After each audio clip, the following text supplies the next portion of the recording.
All right, welcome everyone. I call the March 1st, 2022 regular City Council meeting to order.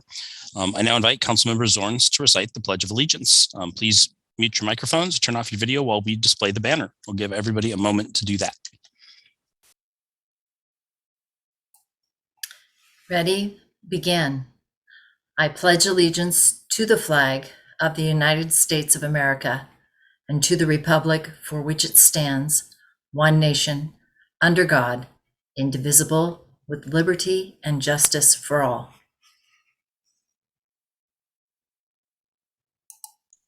Thank you, Councilmember Zorns. Before we move on to the agenda items, I'd like to acknowledge our remote meeting format. Proclamation 2028 regarding open public meetings is still in effect. Therefore, this meeting will be held entirely remotely. Public comment will be allowed both in writing or verbally. Sign-up sheets were provided by the City Clerk's office via link from the agenda. The video of this meeting will be streamed live as well as recorded and available for later viewing on the city's YouTube channel. A call-in number was provided on the meeting agenda for members of the public who wish to call in by phone to listen live to the meeting. If you've called in, we ask that you mute your device so as not to interfere with the meeting. If a participant fails to mute their connection and causes a disruption to the meeting, the connection will be terminated. For our phone-in callers, during staff presentations, staff will make every effort to specify which materials they're referencing so everyone can follow along. At this point, we'll take a moment to take roll call of the council members by position number. Please say here when the city clerk calls your name. Councilmember Zorns. Here. Mayor Thompson. Here. Councilmember Alders. Here. Councilmember McNeil. Here. Councilmember Menke. Councilmember Dorr. Councilmember Alcabra, or Deputy Mayor Alcabra, I'm sorry. We have a quorum. Councilmembers Menke and Dorr are, I believe, absent and excused, and Deputy Mayor Alcabra will be joining us in about 5 minutes, 10 minutes. Thank you. Next, I'd like to reiterate some meeting guidelines. For all meeting attendees, please speak clearly and pause frequently. State your name each time before speaking. Mute your microphone when not speaking. If you're also streaming the live video feed, please turn the sound off as there is a delay. For council, please use the raise hand feature in Zoom or your yellow card when you wish to speak, and I will call on you. Speak clearly and pause frequently. Remember to mute your mic when not speaking. The first item on the agenda is meeting agenda approval. Are there any changes to tonight's agenda?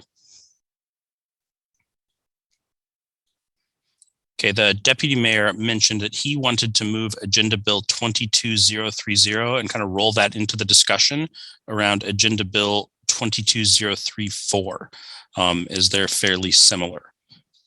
So, I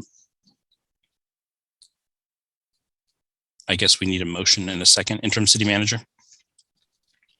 And also, Mr. Mayor, if we can move the arch item to immediately after this. Yes, perfect. Thank you. Thank you. Can we get a show of hands for both of those? Paul, is that acceptable?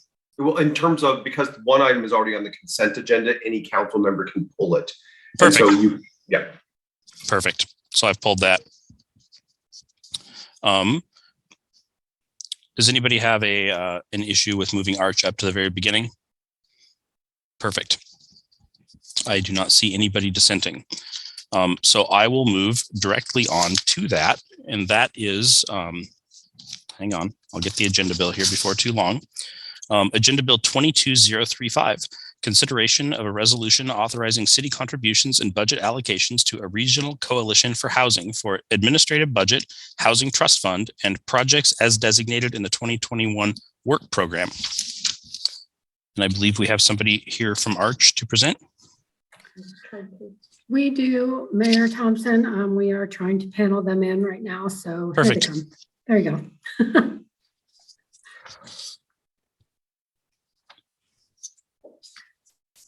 Lindsay Masters is here. Mayor Thompson.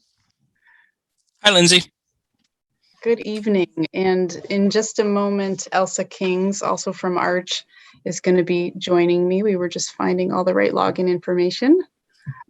Thank you also for accommodating our schedule, letting us present a little bit early so we can make it over to Woodinville later this evening. So if you don't mind, I will share my screen and walk you through some slides that will touch on each of the items you just mentioned. So give me one moment.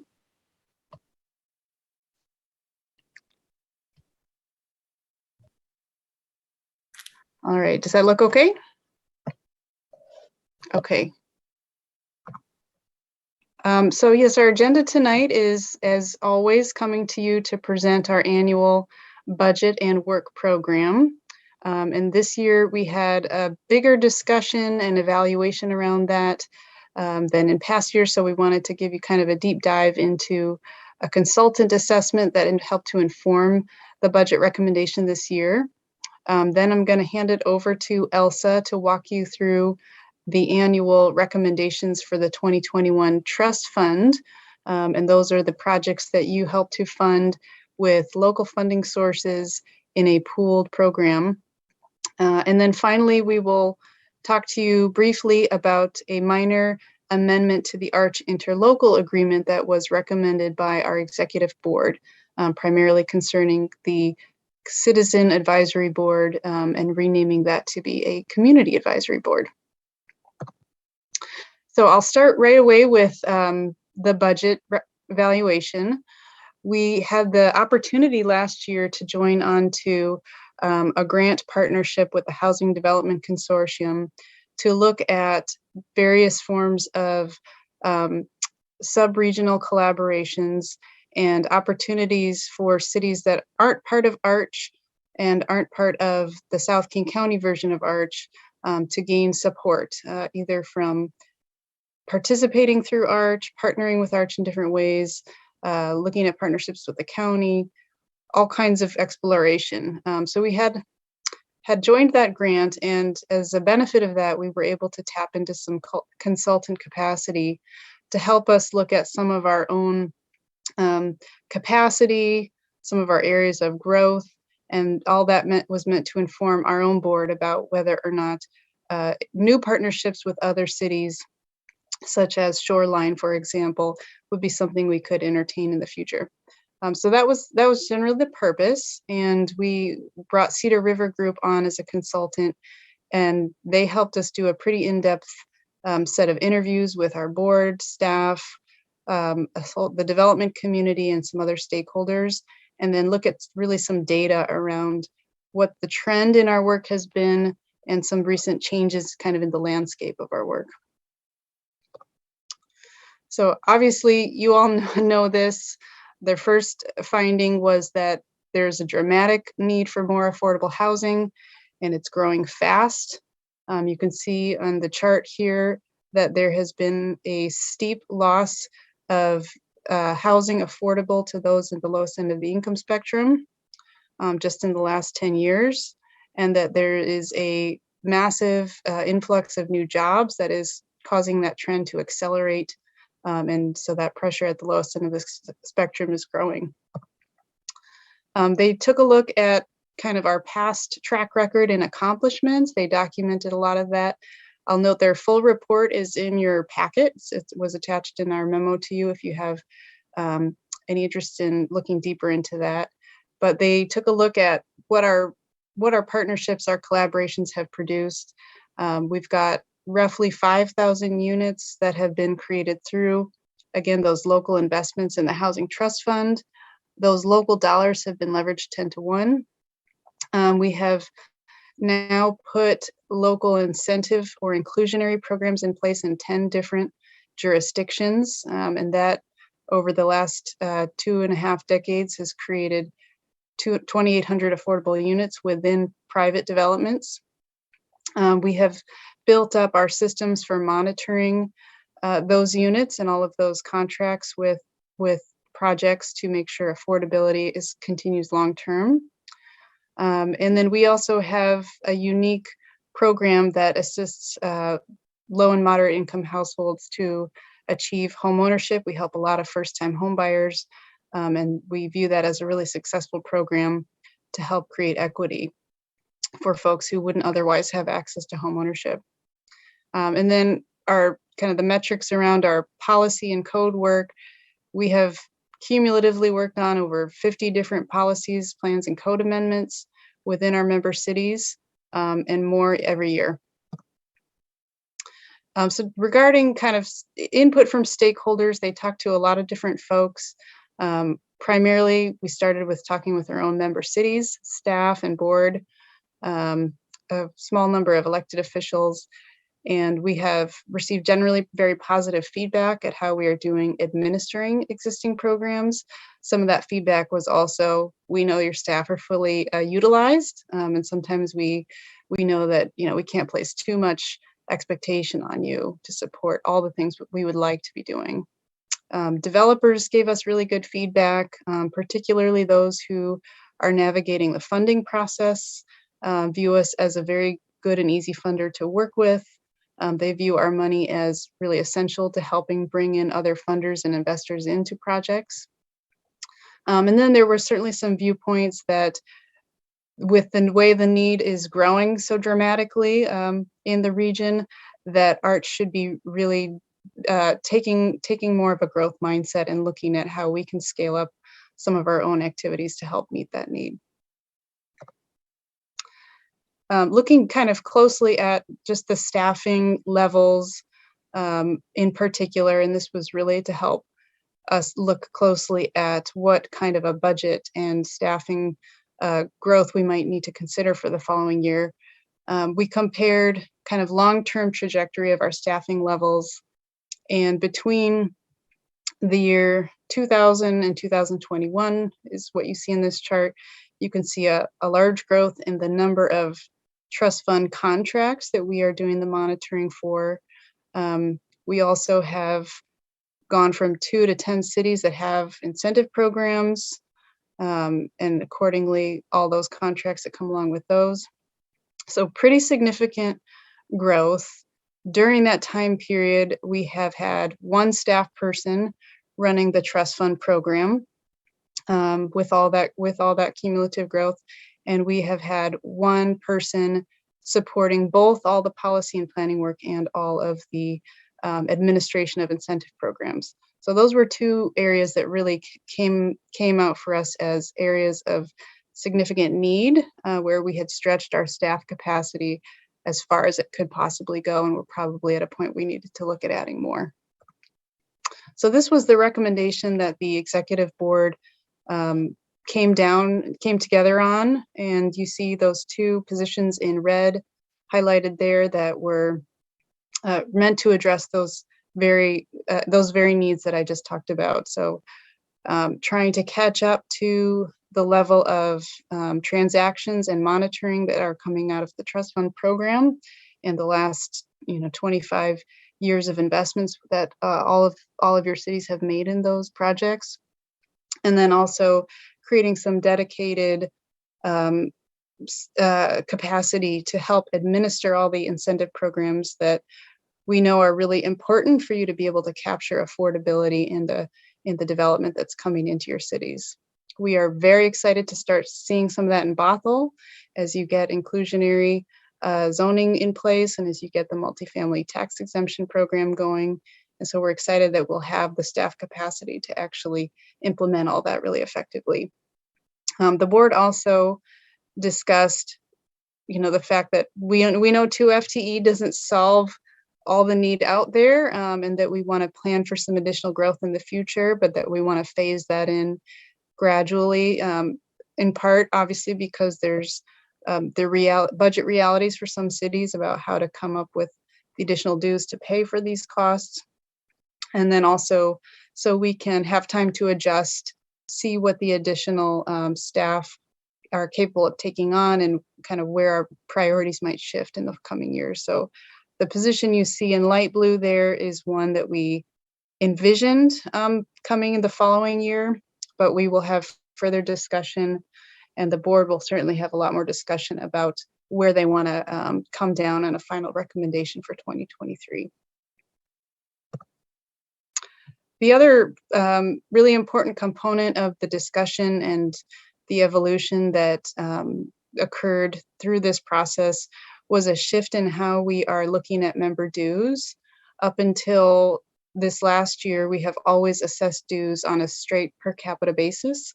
It's kind of regardless of what needs you have for our services, what activities we're undertaking with your city, you know, it's everyone's paying on a per capita. This year we decided it really made sense to start looking at where are some of the needs for our services the greatest, and is there a different due structure that can help allocate those costs according to the city, which cities use our services the most. So we're doing that in a modest way to begin with. It's only one staff position that is going to be paid by this additional tier of dues, and that's being attributed to the cities that have incentive programs.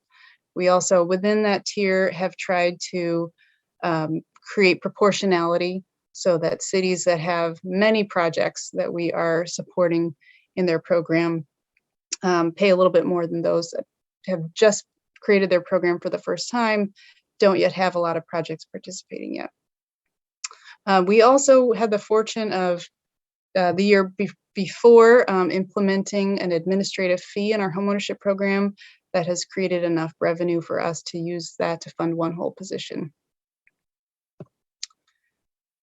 Our work program has maintained some of the key functions and lines of business that we have had for many years.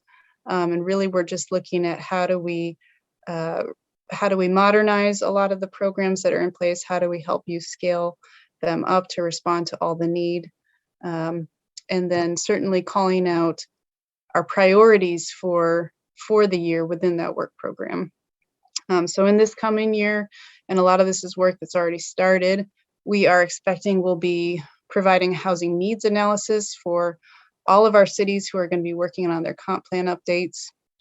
We are going to start, as a related effort, reporting on goals or targets, or however they are named, coming out of those long-term plans for production and preservation, and trying to do that on a sub-regional basis. So we're looking at it collectively. We are going to continue to try to take advantage of revenue opportunities and support proposals that might create more dedicated streams for affordable housing. We are expanding our capacity. Those 2 new staff positions are hired and already contributing to the work. And we are continuing to focus on, again, the stewardship of all the housing we've created in the past to make sure it's going to continue providing long-term benefits. We are always, and this is a lot of the work Elsa does, looking for where there are going to be projects and programs that have the highest potential to create impact. And that work covers the region. A lot of those are transit-oriented development projects. A lot of those are partnerships with other public agencies. So those are always ongoing. And then finally, we talked about, as a coalition, what kind of a framework do we need to guide our growth in the future? And while the evaluation by Cedar River was extremely informative, in-depth, it was also kind of focused on the immediate needs, addressing kind of the gaps and being able to respond to kind of requests from outside members. So this year we talked about developing a broader process that would look at some of the more structural issues of how the coalition works together, how we can keep guiding that growth into the future. So that's our ambitious set of goals and priorities for this year. Finally, just a note that typically we are transmitting to you not only our administrative budget with dues, but we're also establishing a set of goals for contributions into the trust fund. They're, as you probably recall, entirely voluntary. Each city decides how much they can contribute into that program each year. But we try to come up with a metric so that there's a baseline for cities to know what their proportionate contribution might be to a collective goal. And that's based on your population and your employment and housing targets. The board has had some really good discussions about this, and recognizing that the cost of building has been accelerating far beyond the pace of our increases in our investments. Certainly the increases in the goals that we've established, which have been adjusted based on CPI for a number of years. And while they had a really good discussion on it, they were not able to come to a conclusion about how to update those goals, whether they should be increased, if so, by how much, and then how those would be allocated. So that's work I know we need to keep doing, but I think the spirit of the program remains really strong, the commitment to the program. Almost every single one of our members is contributing to it every year. And we are, as Elsa is about to talk to you about, making really good value for the funds that are put in. We are leveraging those funds more than 10 times over in recent years. This is just a snapshot, which you can come back to at a future date, of what those goals were in the most recent year that we did have firm recommendations. So you can see Bothell's goal there, and then what has been contributed from each city as of 2020.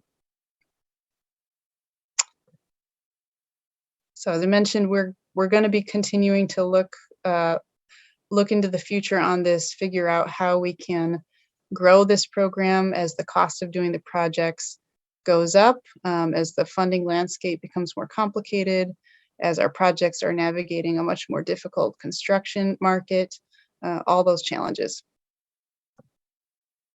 So with that, I'm going to hand it over. I'm hoping Elsa made it on here. I am on, Lindsay. Thank you so much. Awesome. I will let you take it away, talk about the funding round and all of the great projects that we're hoping to invest in. Thank you. Hello, City Council members. Thank you for allowing me to present these exciting affordable housing developments, which will soon become a reality. I'm very excited to be here. Because of Bothell's contribution to the Arch Housing Trust Fund, we are able to leverage other local and federal sources to provide much needed affordable housing in our community. All of the projects that I'm going to present to you in this round were reviewed and recommended by Arch's Community Advisory Board and have been approved by our Executive Board.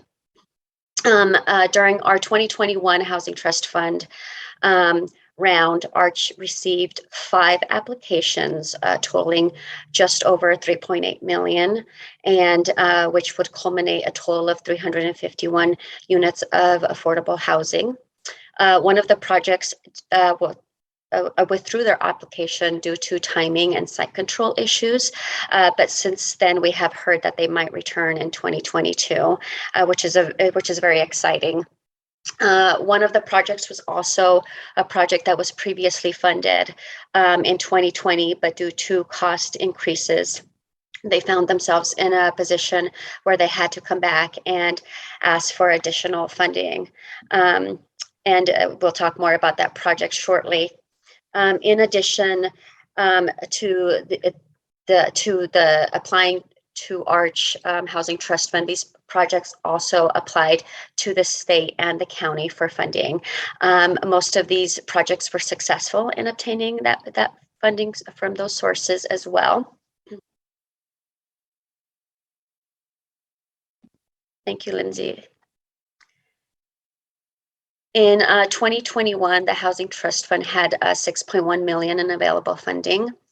Most of the funding that we had available came from general funds, repayments, and interest earnings. The rest of the funding came from HB 1406 sales tax, fee in lieu funds, and CDBG funding.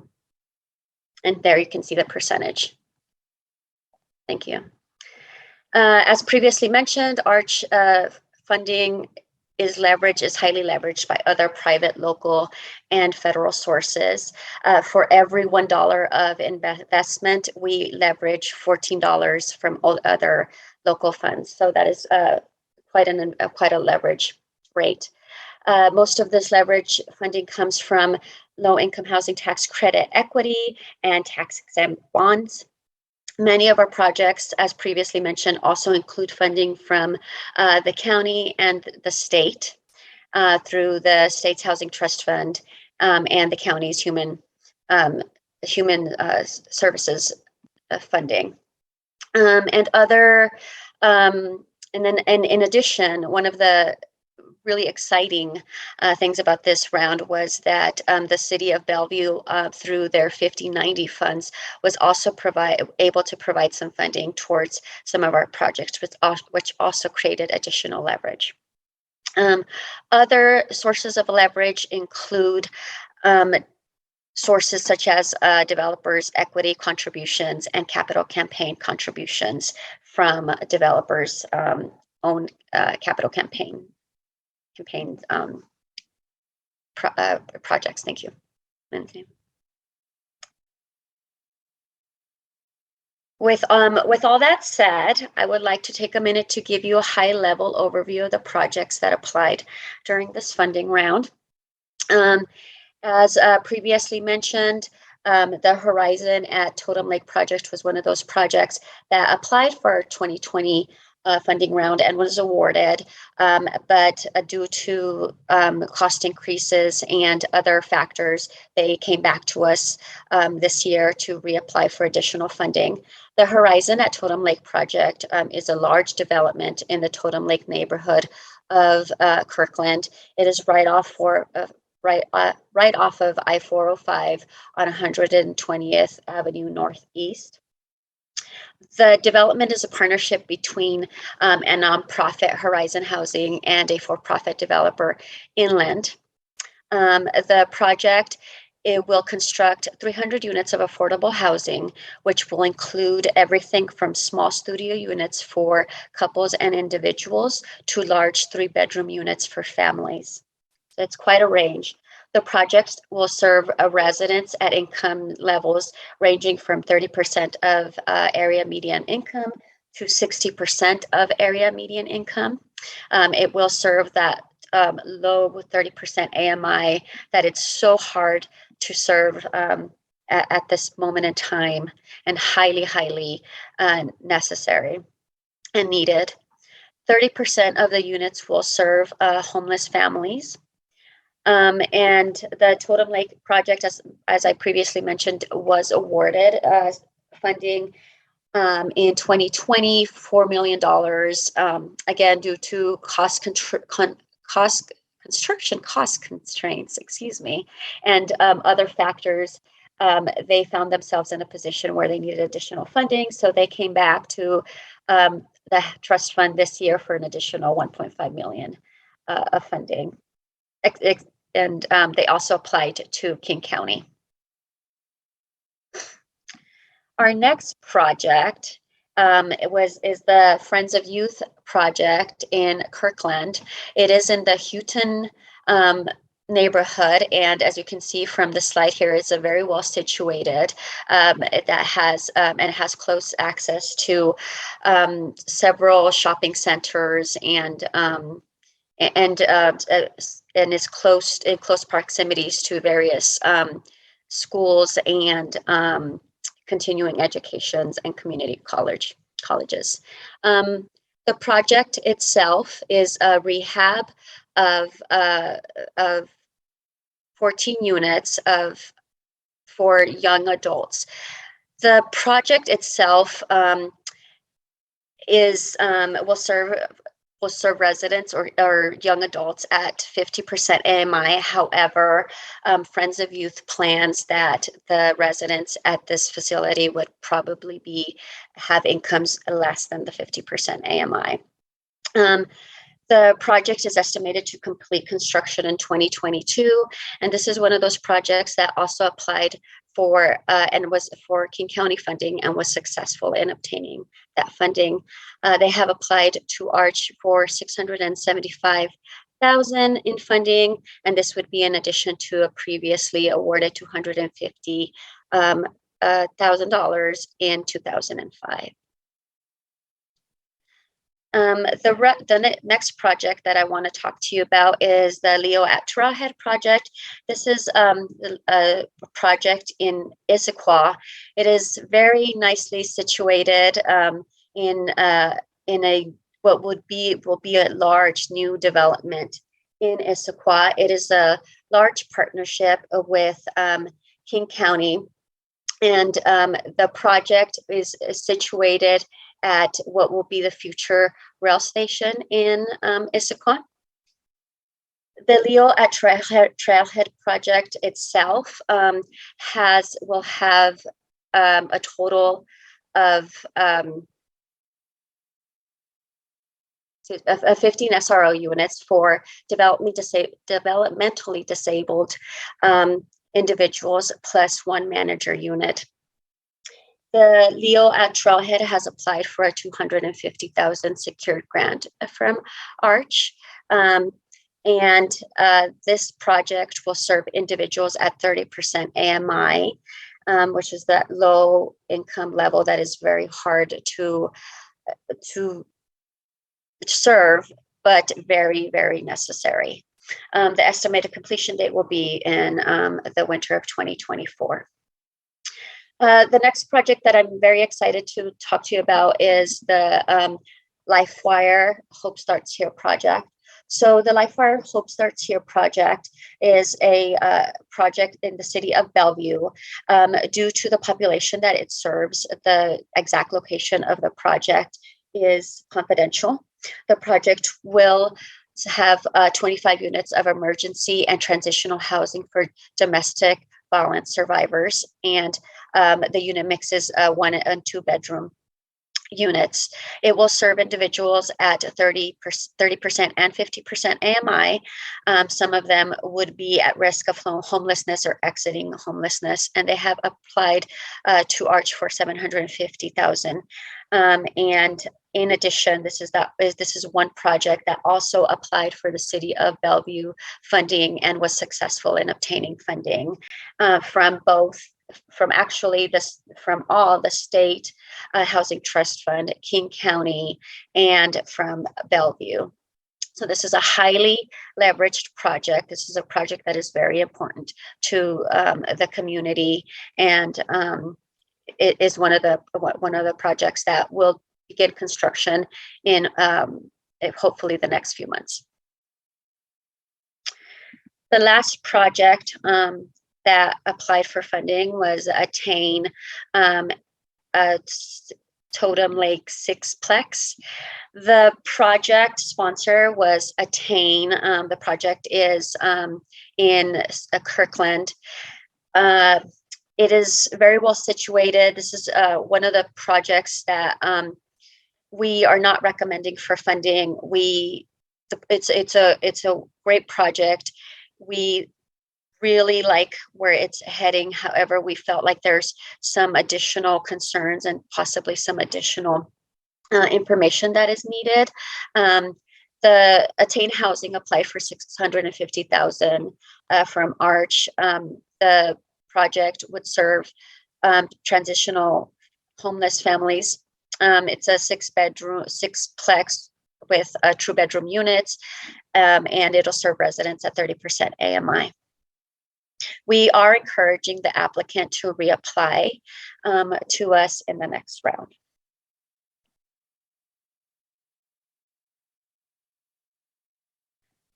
So just a quick overview, the projects that we are recommending for funding are the Horizon at Totem Lake, LifeWire, Leo at Trailhead, and New Ground Kirkland for a total of just over $3.1 million. 2.5 of that will be just general local funds, and a little bit over 627,000 of that will be CDBG funding. And here you see on your screen just the breakdown of the allocation from each of the cities to these projects. And happy to answer any questions that you might have. Very excited about the round and the projects that we will soon be obtaining and online. Councilmember Zorns. Yeah, real fast question. I always enjoy when you show the projects that you've been working on. They're pretty phenomenal. And these you have not disappointed with this set. Quick question on the LifeWire project. You said that it's an undisclosed location. Is that going to remain undisclosed since domestic violence is a piece of that? Okay, well, at some point I might just out of curiosity, because domestic violence is a real thing, if you would be willing to answer questions on the things that you have to consider for safety when you house people who are victims of domestic violence, I would appreciate getting more information. Thank you Sure. for the presentation. Sure, absolutely. Thank you. Councilmember McNeil. Thank you, Mary. Thank you for the presentation. Amazing work that you guys do around our region in the arena of affordable housing. It seems like the projects are kind of mainly focused in a couple key areas like Kirkland and Bellevue. Can you talk a little bit about the strategy working on affordable housing regionally and what that would mean for a city like Bothell? I'm not sure how many, I believe we have one project that we've done locally here, but the impact that we have partnering with other jurisdictions, what that looks like on a regional scale. Can you talk about that a little bit? Yeah, I'm happy to respond, and Elsa, please add anything. We have certainly a long-term strategic objective of making sure we have affordable housing in all our communities, and that's something we're really mindful of. We keep track of where we have invested funds and look at where we potentially have some gaps. The challenges are constantly changing. I think in past years, we had lots of opportunities to site projects in Bellevue, for example, and that's an area where I think it's going to become increasingly hard for us to be able to find property that is affordable for affordable housing. That's not just Bellevue, but that's probably the center of where those real estate values are starting to outstrip our funds. In cities like Bothell, for example, a lot of what we can do is help look at partnerships and certainly look at surplus property as a way to attract affordable housing to come to your region. We're not only competing for land, but we're competing for high quality affordable housing developers to want to partner with us that may have other opportunities to build elsewhere in the county or elsewhere in the region. And so we want to make sure we've got a really accessible program, we have adequate funding, and really one of the biggest things a city can contribute is property, and that I think that really tips the balance between waiting for something to come kind of to you and doing something like what you did recently with Imagine Housing, where we were able to take advantage of a property that wasn't being used, and that kind of let them get their foot in the door and start a partnership here. So we are, as I said, though, really mindful of that balance. And this year we happen to have a lot of funding from Kirkland as well as kind of more projects. So it was a little sort of a nice coincidence that happened this year. But in future years, I think we're wanting to make sure we've got projects in all of our members, particularly members who have actually invested funding into the program. Great, thank you. Yeah, and as you kind of talked me through that a little bit, it made me think about the different types of affordable housing needs that we have around our region and the different, kids aging out of foster care, things like that, more transitional housing as well as just affordable housing. So another thing, just a question I have is around market rate housing and land prices right now and what's happening in construction holistically across the board with, obviously everybody knows about the concrete strike. These are having a massive effect on costs of construction, just skyrocketing and shutting down of projects. And so how can we find avenues and ways to partner with you and the county and maybe the state to get in front? I know we've done land acquisitions with groups like Fatera, things like that. Mm-hmm. Is there ways for us to take that type of partnership and maybe leverage some of those lands or do transfer development rights to help in that arena? Yeah, that's a really big question, and I have so many ideas and all kinds of things that we are hoping all of our member cities get excited about doing. Definitely, partnerships with the state is a key, and both through advocacy, but also just taking advantage of existing grant programs. We've been talking recently with several cities about applying for some infrastructure grant funds that can help affordable housing. That's a program that, if renewed by the state, could be a kind of a continual way to help reduce that cost of the projects. There are other types of grants, for example, from Department of Ecology, that can help us to clean up sites that are dirty sites and create those as opportunities for future affordable housing. Obviously, what you're doing by putting inclusionary zoning in place is really important to help make sure that those mandatory requirements to include some level of affordability get baked into the real estate economics of all the projects that are being planned in your city. So it's lots of different things, all things we want to help you with, and things you've already taken some significant actions on recently. Great. And I guess the last one I would have is, if I missed it, I apologize, but what is the affordability need in units right now regionally? Oh, well, for the entire county. No, I'm not going to just say Bothell because I don't go far beyond Bothell. But if we just talk King County, what is the housing units, affordable unit need that we currently have in King County? Well, we know we're going to be updating those numbers during our comprehensive plan updates. There were a couple of numbers that were created as estimates a few years back during the Regional Affordable Housing Task Force work that the county spearheaded with several cities and other folks. I think at that time there was a recognition, I want to say that the need is in the hundreds of thousands of units, and out of that there was emerged kind of a smaller target to try to create 44,000 affordable units, affordable at that 50% of median income level and below. That was a point in time a few years ago.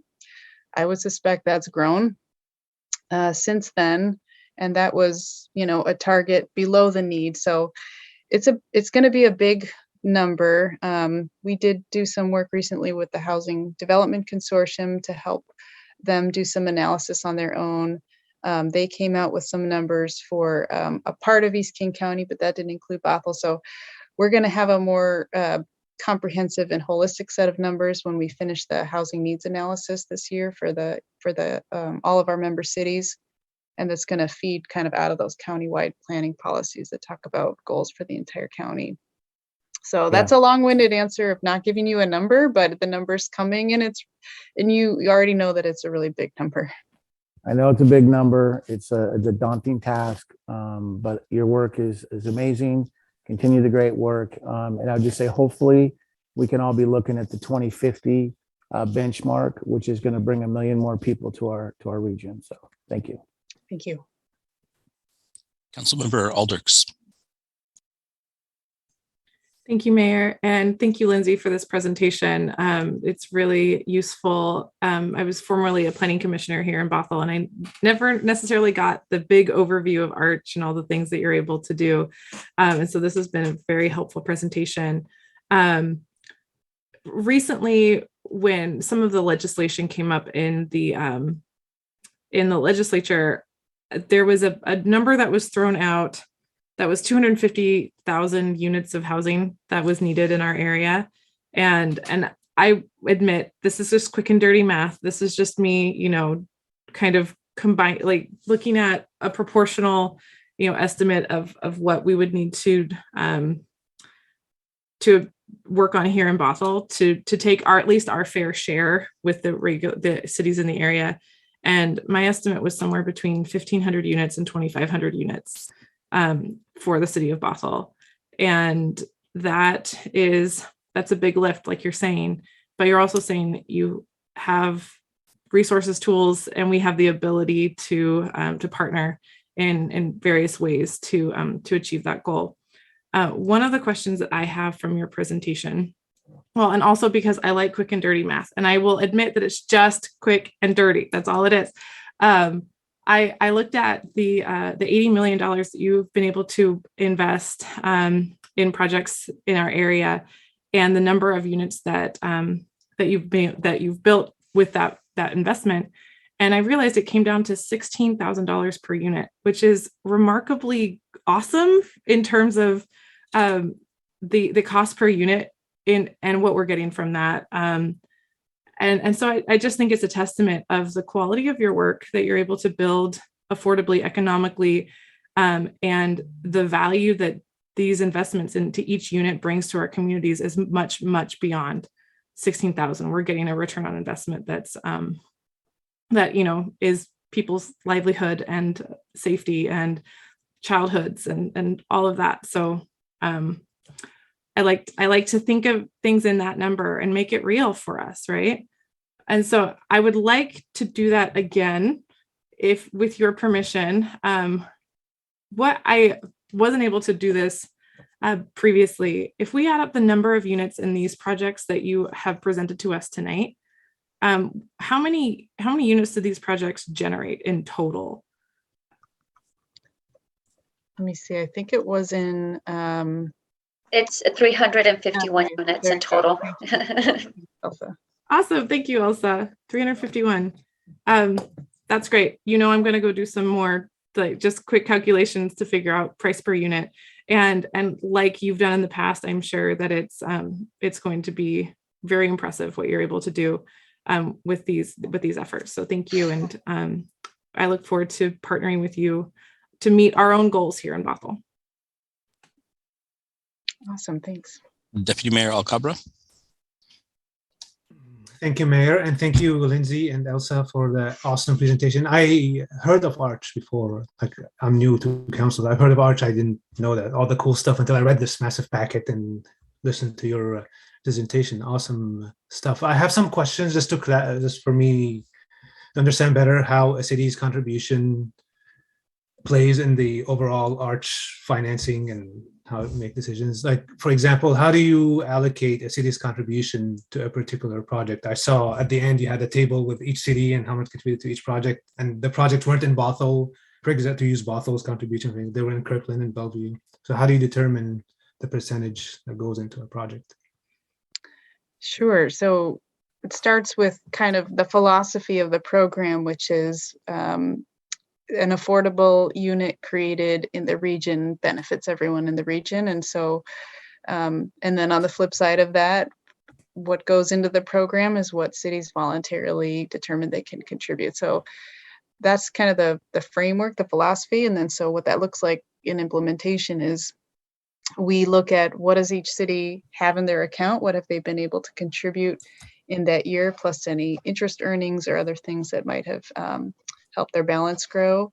And we put a proportionate percentage of that city's funds into every project. So every city contributes to every project, and their contribution is proportionate to how large their balance is relative to all the other cities. Okay. So if Bothell contributes more, what would the effect be? Then we get bigger projects, more projects in the region then? It would probably help us incrementally to say, if, for example, this year we said we had, we were able to advertise, we had 6 million available in coming years. It may not be 6 million because we had some one-time funds that helped us grow that amount that year, but it would help us be able to broadcast to the development community. We have more funding opportunities, and so bring us your best projects. And the larger, obviously, we can make that fund collectively, the more projects we'll be able to invite in and actually fund. It also does often happen that we will have more applications in a year. It didn't happen this year, but more in a year that we can actually fund. So the greater resources we have to begin with, the more we're likely to be able to fund everything that comes into the door. And related to this, I had this question on my list of questions. Maybe this is the council members that were here before or staff knows the answer, is why is Bothell only contributing what is contributing right now and not more? Yeah, I would probably look to staff to talk about that. But I know for every city, these are tough decisions to come up with the resources and then try to meet all the other needs in the community. So I can take a stab at saying, I don't know. Deputy Mayor, it's a great question. And Okay. unfortunately, the staff who are engaged with the process during budget are no longer with the organization. So I don't know what the process was last time, but it is an item that the council will discuss during your during the budget process. Okay, that makes sense. Thank you. And the last question is related to the question that Councilmember McNeil talked about, and you discussed like there's a regional aspect and there's a bigger need than we're meeting right now. And as things get more expensive and the region grows, there's going to be even a bigger need. Do you have an idea, or have you estimated, but it's like, first quartile, second quartile, third, how, like, if we have this much money, we're going to hit, 25%, we're going to hit 50%, like, do you have estimates like that you can share with us? Not necessarily right now, but maybe later on. That is definitely something we talked about putting together, and this came out of the discussion I mentioned that our board had around the parity goals, called parity goals for the trust fund. And we talked about what are the different ways you could arrive at these set of goals. One is, how much are you trying to purchase with this money? How many are we trying to just maintain the production we've done historically? What would that cost? Are we trying to actually hit a certain amount of the need? And as you could imagine, it's a big conversation. A lot of our cities wanted to engage some of the city councils who will be I'll be the ultimate decision makers on some of those things in the conversation. So, but certainly we have committed to putting together some of that data just to say, here's, a metric for what amount of funding you would need to get to, say, 1,000 units in a year instead of like 300 units a year. So we'll be working on that, and maybe we will pick you to come join a meeting, a conversation at some point, and engage with us on the topic. Yeah, it's very important. So, and we are, as interim city manager mentioned, we are coming to prioritization and budgeting, all that. It's going to be in the next few months. So I know that might not be enough time, but if the more data we have, the better conversations we'd have here internally also. Sure, and we're happy to provide some of that kind of quick back of the napkin type math in a shorter time frame as well, if that'd be helpful. Cool. Thank you. I appreciate it. Well, thank you to council for the good questions and being engaged.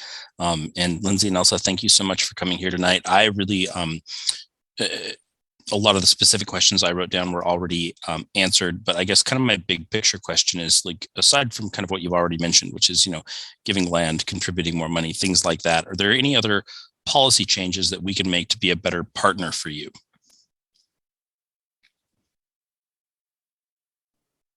Yeah, I mean, I think a lot of it is about how fast can we do some of these things. I know, in working with some of the great staff that you have there in your city, we know a lot of the policies we want to look at. You're looking at your missing middle policies. You're looking at how to use your surplus property. And it's about, to what degree can you push those things, and also how quickly can we do some of those things. And so certainly when we know that there's a supportive council, and when we know there's a sense of urgency, coming on this specific topic, it really helps us to be able to prioritize our time where we know the efforts are going to bear a lot of fruit. And I think same for any other city staff who are working on these issues. Perfect. Well, thank you. If there's anything we can do to help, please do let us know. I think you've got a pretty receptive group here and pretty supportive of everything you do. And thank you, because it's a really big problem. We really appreciate it. Thank you. Thanks. All right. Mayor Thompson, I think we're looking for a motion on this topic. Yep. I think we need a motion to adopt the proposed resolution?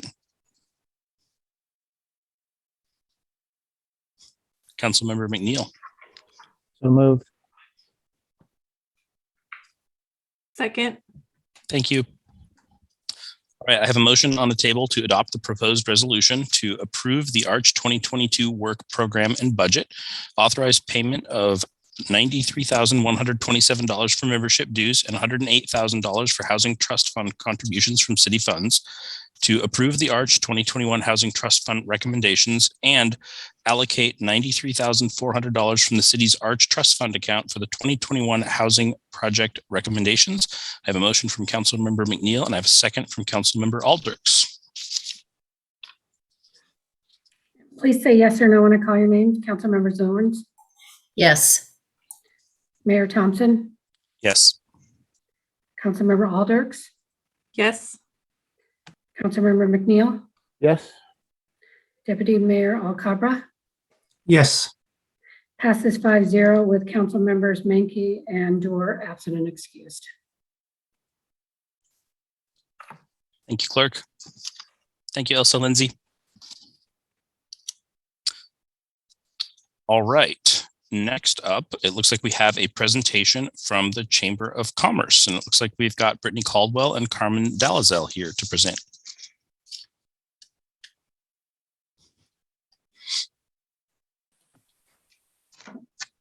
Hi, everybody. Welcome.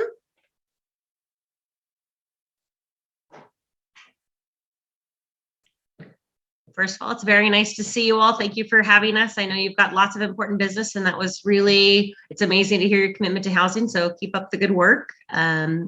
If for those of you who don't know, my name is Carmen Dalzell. I'm the executive director of the North Shore Schools Foundation by day, and then also by day, I get the privilege of serving in the volunteer capacity of being the president of the Bothell Kenmore Chamber under the amazing leadership of Brittany Caldwell, the executive director, who you will hear more from in just a second. I think we can move. There you go. So our intention today is just to give you a quick introduction to us. If you're kind of new to the relationship, or a reintroduction if you thought, I've been learning so much this year, I kind of forgot what the foundation, what the chamber does. So that's our intention. So please feel free to ask questions at the end. We'll be here to support you. We appreciate it. For those of you who don't know, we have been a long-standing kind of a pillar of Bothell that's grown in response to our community and the needs of our business community. We started pretty small, and then we just started growing. In 2003, we actually became the official Bothell Chamber, and then in 2018, we made the decision that this North Shore area, that Bothell and Kenmore could combine, and so we have been doing that for almost 4 years now. And we are representing currently over 400 members. Like any kind of nonprofit organization, we have amazing leadership, our board members, which represent a diverse group of business owners of all sorts of different businesses, small, big, retail, corporate, independent, lots of nonprofits. We're grateful to have the service of all of these people. It's a couple to note. This year, we've got some new board members that we wanted to introduce you. So this is our newest voting members of our board, Dr. Kristen Esterberg, who is the chancellor of UW Bothell. Really amazing that she's chosen to make that step to be so involved with us. We're excited. I'm excited to add Hoon Kang, who runs a local financial planning organization with his children, which is really fun. And then we have Leslie McFadden from McFadden Real Estate, local Bothell real estate agent, right in the middle of all the things. And I'm sure none of you have ever been to the cottage and seen Madison, but if you haven't, you can, I invite you to go visit her and say thank you to being a new member of our board. And then many of you might remember our previous president, Mike Rue. He served as the president of the chamber board. He did his, I think it's 6 years, and then he had to take his obligatory year off, but we wanted him back. So we got him back, and he's now a new member. The leadership of the board this year includes myself, whatever you may take with that, our immediate past chair, Andrea Schaefer, who many of you have met, vice chair Ryan Mills from First Financial Northwest Bank right down in Bothell. Jen Boyd, she's from Kenmore, but we really like her also. Cheryl Bosch from Banner Bank, and Brooke Knight, who's also in real estate. So, and you might have known Brooke. She had a job before, leading this little thing, something a couple seniors doing some big things. So we think that the leadership is a great representation of what's happening in Bothell, and we're excited to just continue to serve. Hopefully you're also, so like, there are staff, and then there are the people who think of things that the staff should do. And we're grateful that we have a pretty fabulous staff that has a long-standing service. Brittany is at 15 years of service to our community. So that is a long time for her to be growing with us and to see the changes. She provides us a lot of perspective and connection. I'm grateful for that. Marita Colburn, who does membership and community relations. Eve Livingston, who you may interact with more because she is the visitor center manager. She also does some office management for the chamber. And then Elizabeth Tackett, who is our marketing manager. So if you see it on social media, it might have been Brittany or I's idea, but it's probably Elizabeth's doing. So we're pretty grateful to have that partnership. Any chamber or any nonprofit has a kind of the people who support us and make it all happen. These are our patron members. They are the ones that keep our doors open all year long. They keep our dues low. We're one of the lowest dues in this area, which we find pride in. If you happen to care about details like things like, well, almost all of our patron members are from Bothell, and that just makes a statement to say how relevant and supportive we are to our community and how much they value us back. So we're grateful. And then our community partners arm is pretty cool too. We are actually one of the chambers, we don't have any actual proof of this, but we're pretty dang sure we are the chamber that has the most amount of nonprofits in it, which again says that it reflects our community in the fact that this is a philanthropic community that understands that business and doing good go together. And we're happy to live in a business environment. So many of us, so many of our local nonprofits support us, and we want to just do a special thank you to the city of Bothell, you and your choice to be a community partner with us, because that is pretty significant. So thank you so much for that. So we represent nearly 400 members. I told you that.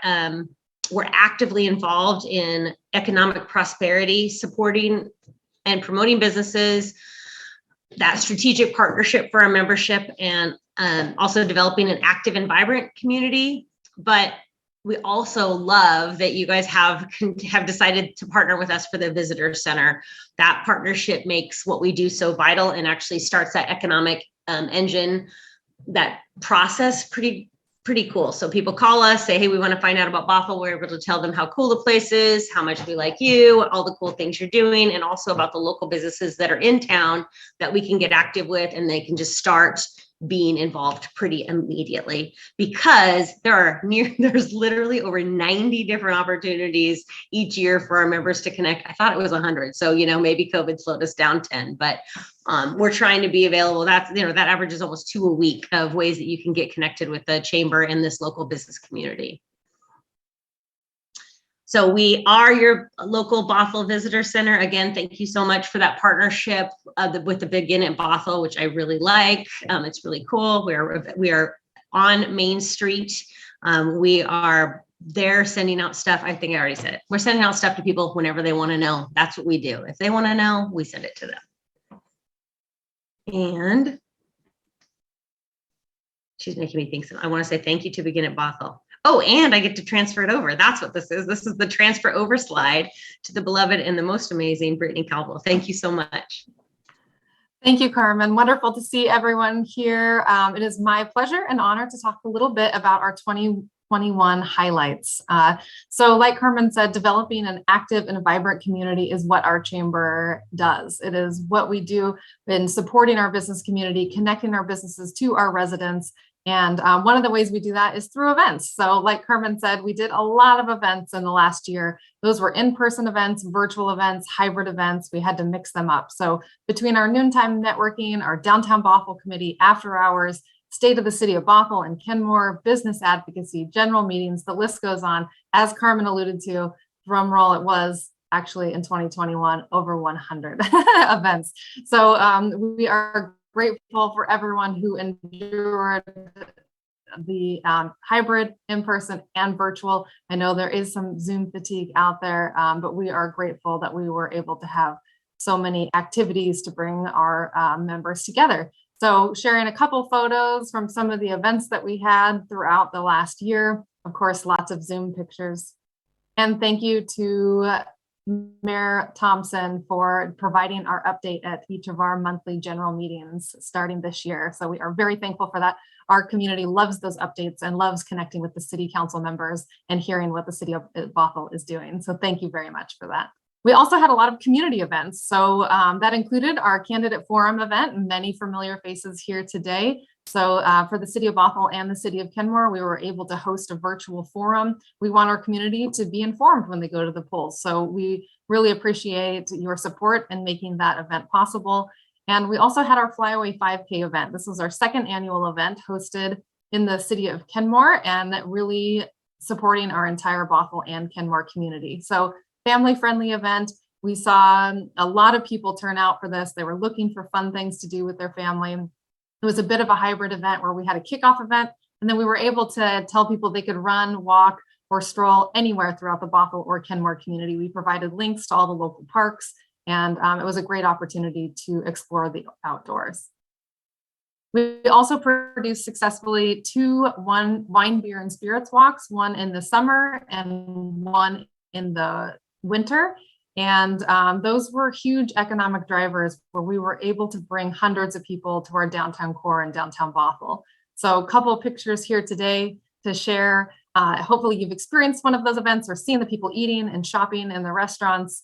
And the December event in particular, we had 700 tickets sold, 150 people actually signed up to be on a wait list to get in. So I think that spoke volumes about how much our community was missing one another and is so excited for community events moving forward. We also had the pleasure of celebrating the 75th anniversary of Kenmore Air. What a huge milestone for a pillar community business. And it was really an honor to be able to be there and support them in that. We also our chamber partnered with UTSAF to produce Diwali on Main Street. And it was a fabulous event. And we are incredibly thankful for everyone who supported this event and made it possible. I want to take a second to thank from the Parks Department, Nick Stroop and Shelby Krogh, and also, of course, Interim City Manager Aaron Lenhart and Melissa from the Fire Department. This event had some changes last minute, and without the support of the City of Bothell staff would not have been possible. So thank you very much for the teams that worked together to make this a fabulous event, and thanks to all the community members who came out to support it. We also want to thank our Cultural Development Committee, who was instrumental in bringing this event to Bothell. The Cultural Development Committee was developed a couple of years ago. We know that Bothell is a very diverse community, and we want our businesses to have the best tools possible to serve our diverse community. So that is their goal, and one of the executions that was created was the Diwali event. So thank you again for everyone who supported that activity. Opening a business is incredibly hard. It's super hard in a pandemic, even harder. So we were very pleased to help several businesses open their doors. We vacillated between in person with masks, then we had some virtual grand openings, and really are grateful for everyone who showed up to support those activities. That included a variety of businesses, lots of whom were in Bothell. This is, of course, the North Shore Senior Center, who finished the remodel of their coffee bar, which was a collaboration with another Bothell business, First and Main Design Market. So really thrilled to be able to participate in those. And of course, the pop shops. What a fabulous opportunity to support our small business community. And congratulations to Jeannie Ash and everyone who put so much effort into making that possible. We look forward to supporting these businesses as they grow in our town. We had to get creative with business promotions. So we're always looking to promote our local businesses. And of course, support programs were more important than ever. So we did, in the last 2 years, we have distributed over 725 PPE kits directly to our business community, thanks to all of our local partners. So we want to make sure our business community has the supplies they need to make sure their staff is safe and they can operate throughout all of the never-ending, it seems, changes throughout the pandemic. We recently had a One East Side Economic Outlook event, which is a partnership between all the East Side chambers led by One Redmond, called One East Side Spark. And some of the top challenges that they identified certainly are true in the Bothell community. So sustaining and funding operations, I'm thrilled to hear that Jeannie Ash has worked really hard in putting together a grant program. There are still businesses who are struggling with rent. So depending what industry they're in, some industries have recovered very quickly. Some industries are having a much slower recovery process. So staffing and labor shortages, we continue to hear about that, challenges from our businesses. Inventory supply, certainly the concrete strike was mentioned earlier tonight. Retaining and rebuilding customers, customer habits are changing. And so our business community is having to adapt to those changes. And we want to be there to support them through that. Translation materials have always been important, and cybercrime and theft. We had a recent cybercrime activity you may have heard at McMinimans. So it happens and it is very disruptive. So we want to give our businesses the tools to avoid those. Speaking of staffing and labor challenges, we did launch last year a job postings on our website. So local businesses can post their openings. We're hoping that residents go to this site as well as others to look for local jobs so that we can promote what's happening throughout our small business and large businesses as well. We also partnered with Business Health Trust in the last year. Speaking of staffing, retaining staff is incredibly important, and staff, they need things, and one is health insurance. We are hearing that time and time again, and we want to make it possible for small businesses to provide health insurance for their staff. So we have partnered with Business Health Trust so that they can have access to group rate health insurance. So this is the Kaiser and Primera Blue Cross, and it is at a discounted rate as if they were a larger business. So we launched this program just a handful of months ago, and we're looking forward to expanding it throughout this year. We are also super excited to announce that working, and speaking of Jeannie Ash and all of her wonderful efforts, we are partnering with the city to do a Bothell Business Expo showcase event this summer. So this will be a completely inclusive activity that we will be coordinating, that will be inclusive of chamber members as well as non-members, and we will be knocking on doors and inviting all the businesses to come out and inviting the community to enjoy a free, fun activity in downtown, and we'll tell more details about that soon. We had to get super creative, as I mentioned, with business promotions. So we did an Eastside Restaurant Week in the last year, supporting our restaurants. They have been through so much throughout this pandemic. We did our best to promote delivery and takeout and buying merchandise and things like that. We also supported our industries doing industry spotlights. So whether it was personal services or sports and fitness, we wanted to get creative on reminding our community to shop local and spend their dollars in our local community, not just online. Our ambassadors started an out and about program. So when not everyone was able to get out and about and go to our shops, we decided to go out for them and videotape it and post it online so they could get to know our fun and wonderful local small business owners. So if you haven't checked out those videos, please do. And of course, we did our Window Wonderland, the storefront window display tour and contest. So just a fun way to bring a little bit of joy and activity to our community. We had tons of businesses decorating their storefronts, trying to make our community festive. And we had a voting online, and the winner of that was Zulu's Board Game Cafe. I'm sure all of you have been to Zulu's. They are probably, I think, one of the largest growing small businesses in the Bothell community. While others were cutting back, Zulu's has had 3 expansions in the last couple of years. They are growing by leaps and bounds and are doing some tremendous things throughout our community. If you haven't checked out their new facility, be sure to go by and say hi to Colleen and Matt. So with that, I could keep going forever, but I won't. I want to thank you for investing in our community. Thank you for investing in our chamber and helping us to develop an active and vibrant community. Thank you for being an active member, being a community partner, and we really appreciate our partnership with the city of Bothell. So we're happy, Carmen and I are happy to answer any questions that you have. But really, again, want to thank you for this opportunity and your ongoing support.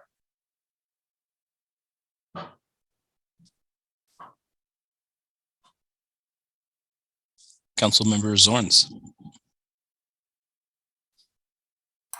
No questions really, except to just thank you for the fine work that you've been doing.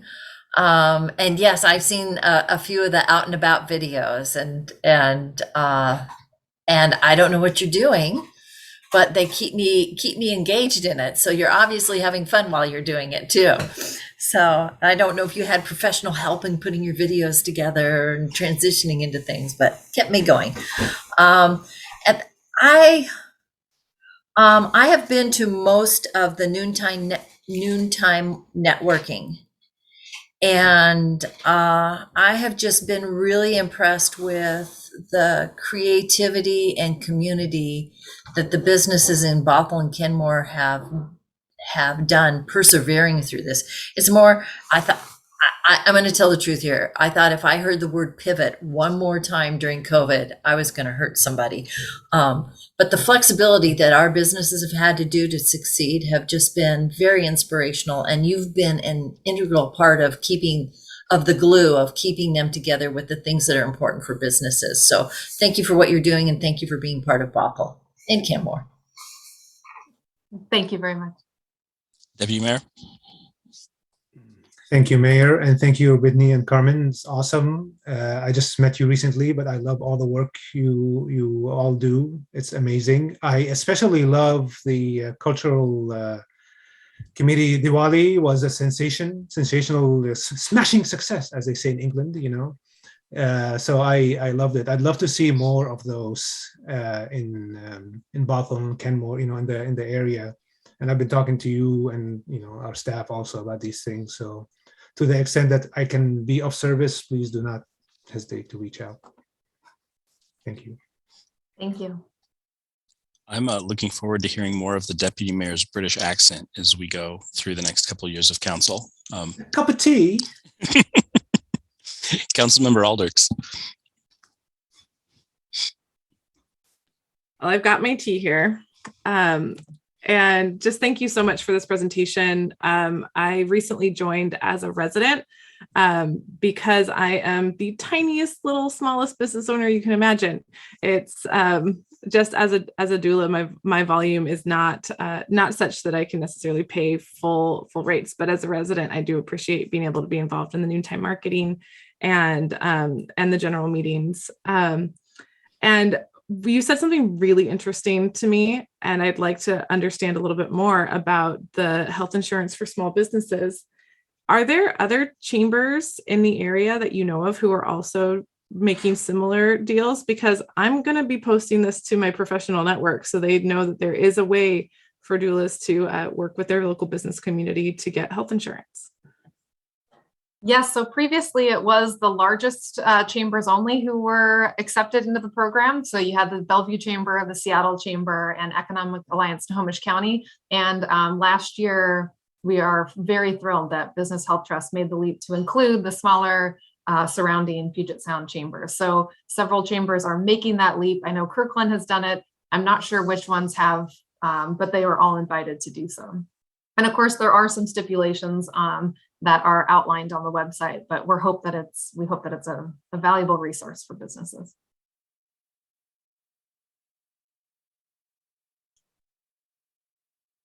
Well, I'll just say thank you for the presentation, and also just we're happy to have the chamber here, but also happy to have the two of you here representing the chamber. We're glad, we're lucky to have you. Thank you.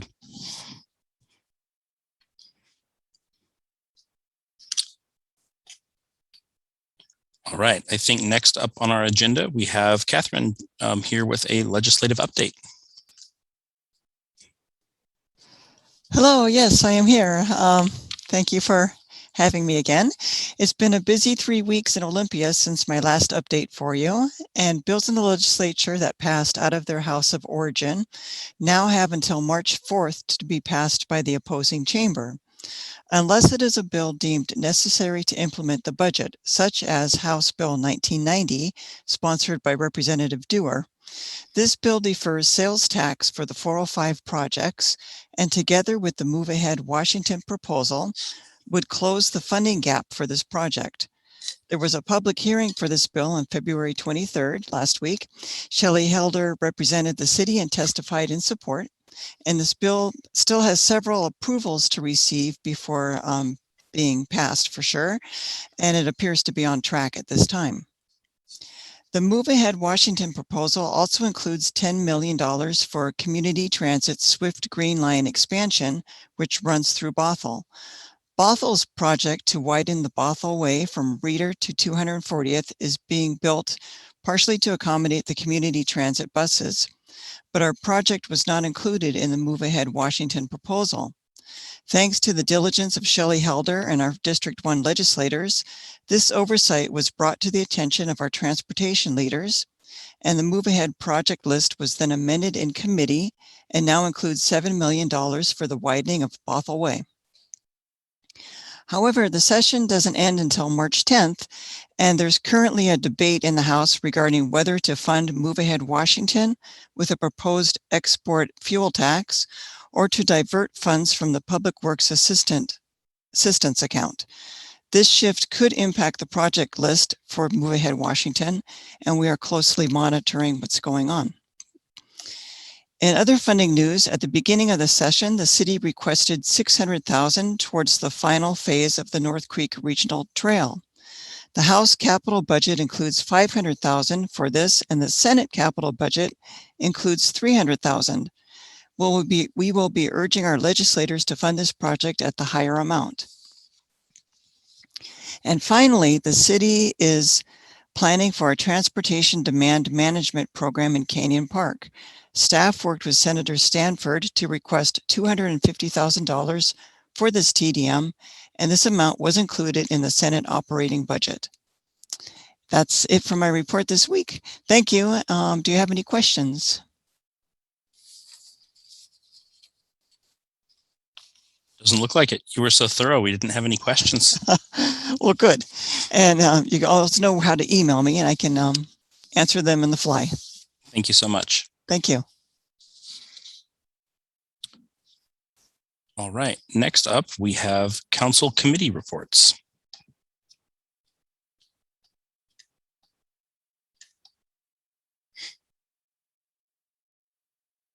Councilmember Alders. I was able to attend several meetings, one of which was not a committee, but I will report on committees first, and then maybe we can get to that. And I'll share about the Human Services Committee that I was able to attend. This is an area that council has expressed a lot of interest in addressing, and we've been working very closely with our interim city manager and also our assistant city manager in creating a strategy and a way to move forward with those priorities. We talked a little bit about ARPA funds and how we can partner with local organizations, one of which being Eastside Human Services Forum. We are not currently a member city with them. And that's just, I think, kind of due to the unique location that we find ourselves in, so sort of at the corner of Eastside, but we are still part of Eastside as well as North King County. And looking forward to the work that is going on in that committee. Maybe Councilmember Zorns could speak about the public safety committee that we both attended in the last week. I was on the road and had kind of choppy connection, so I believe she could report on that better. And the highlight for me was attending the crisis clinic symposium that was put on by the city of Kirkland.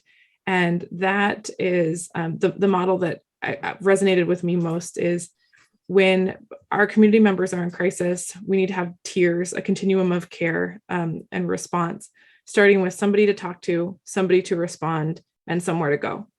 And I think that we're doing a pretty great job with someone to respond with our Radar Navigator program. And the biggest challenge that our navigators face is that they don't have anywhere to take people when they need to go somewhere and find safety. And that's this community or this crisis clinic model provides a way to do that. The state is invested and looking for opportunities. And we have just some really great opportunities here being part of the radar jurisdictions and being located where we are to really make an impact in that area. So I'm excited to be a part of those conversations and hope that we can bring some of that to the council in the next year. So thank you. Deputy Mayor. Thank you, Mayor. Just real quick, I attended earlier, or when was it, last week, a deputy mayor meeting, SCA, organized by SCA. There were around 16 people there from cities Enumclaw, Des Moines, Kirkland, Redmond, Burien, Auburn, Snoqualmie, Milton, Normandy, Medina. It's the day that the announcement was made that that the state is going to lift the mask mandate on 3/12 on March 12th. And there was a lot of confusion around the metrics because the numbers are still higher than before Omicron, and why would that happen? And obviously we don't have answers to those questions. But the conversation pivoted, Councilmember Zorns, to a discussion around hybrid versus in-person council meetings, and how some cities, been doing in-person since last summer, or hybrid, and somehow some cities, they couldn't do hybrid because they didn't have the tech and it was hard. And when you do hybrid, or you do virtual, you exclude some residents who, have challenges with technology. So that's some questions we have to answer for ourselves over here. Finally was the conversation around transportation package and the stuff that Catherine mentioned about the new funding source from the Public Works Trust Fund. That's all.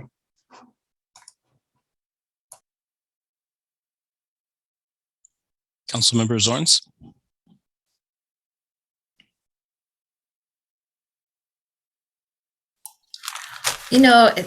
When Zoom does a re-editing, I would love it if they put the raise hand feature over by the mute button, for us old people, so we can find it all.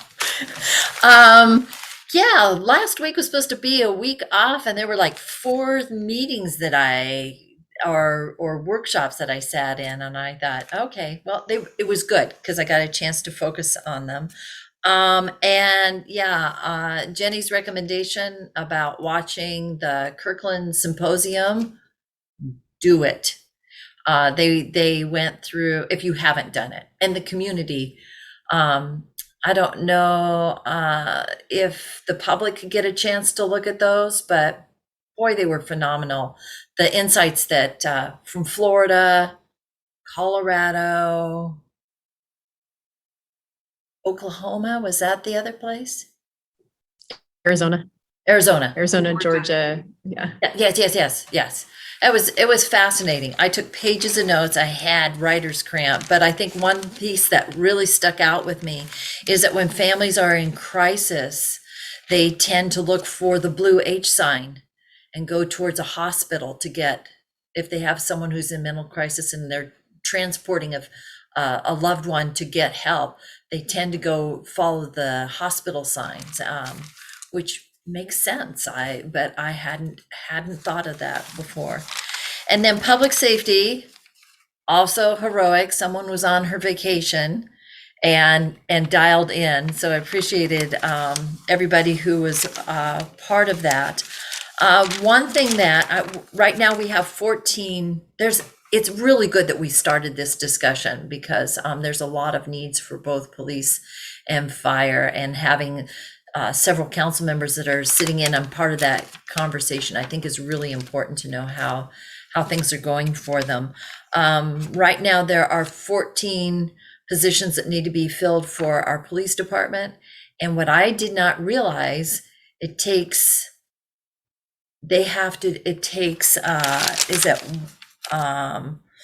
can only bring on board with their training and all the things that happen 1 to 1.5 officers a month. So it's a really slow process. If we were to even get 14 good candidates right now, it's 1 a month. And trying to get officers who are willing to, it's a huge demand, as we know, with Officer Shoup and his partner who was riding alongside with him for a year. It's a huge demand for that training officer to work with our new officers as they onboard. So we'll keep you posted, but there's a lot that's going on in both departments.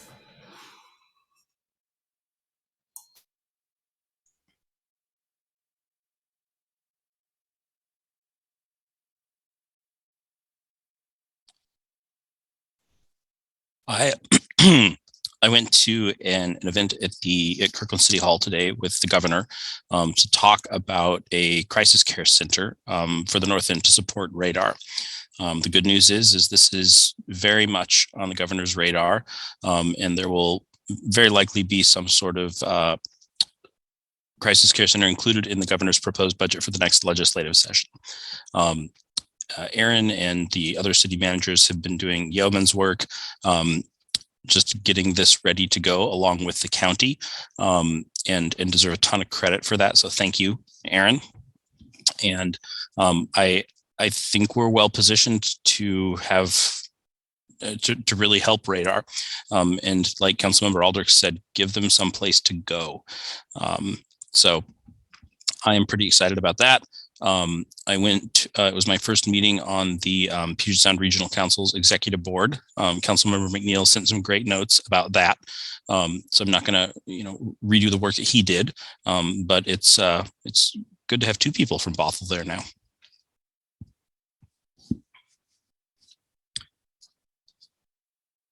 All right. I think we may have made it to our visitor comment. Thank you, Mayor Thompson. We do not have anybody signed up for a visitor comment, nor did we receive any written comments today. We do have one person that is in the audience signed up for the public hearing, but we'll wait till we get to that. So I'm going to ask the audience if there's anybody else in the audience that wishes to speak, please use the raise hand function and we will panel you in for 3 minutes. Give me a minute, see if we get anybody. Not seeing anybody. Fantastic, thank you. Next is projected agenda discussion. Interim City Manager or Council, do we have anything to discuss for projected agenda items? Nothing from me this evening, Mayor. Okay, thank you. All right. I will now take a motion to approve the balance of the consent agenda. A motion to approve the consent agenda. And Deputy Mayor? Sorry, I don't know what the timing is supposed to be, but I would like to pull item AB 2230. We did it already. Oh, you did that already? Yep. Yep. So, okay. so this motion is for the balance of the consent agenda, I see. aside from the one we pulled. I should have been more explicit. I second. Thank you. All right. If the motion to approve the balance of the consent agenda was made by Councilmember Aldrich, seconded by Deputy Mayor Alcabra, if anyone wishes to discuss, now's the time. All right. City Clerk? Please say yes or no when I call your name. Councilmember Zorns, Yes. Mayor Thompson, Yes. Councilmember Aldrich, Yes. Councilmember McNeil, Yes. Deputy Mayor Alcabra. Yes. Passes 5-0 with Councilmembers Menke and Dorr absent and excused. Thank you. All right, before we move to the next agenda item for the transportation improvement plan, let's take a break. We've been doing this for an hour and a half now, so let's take, it's 7:34 by my clock. Let's take 11 minutes and be back here at 7:45.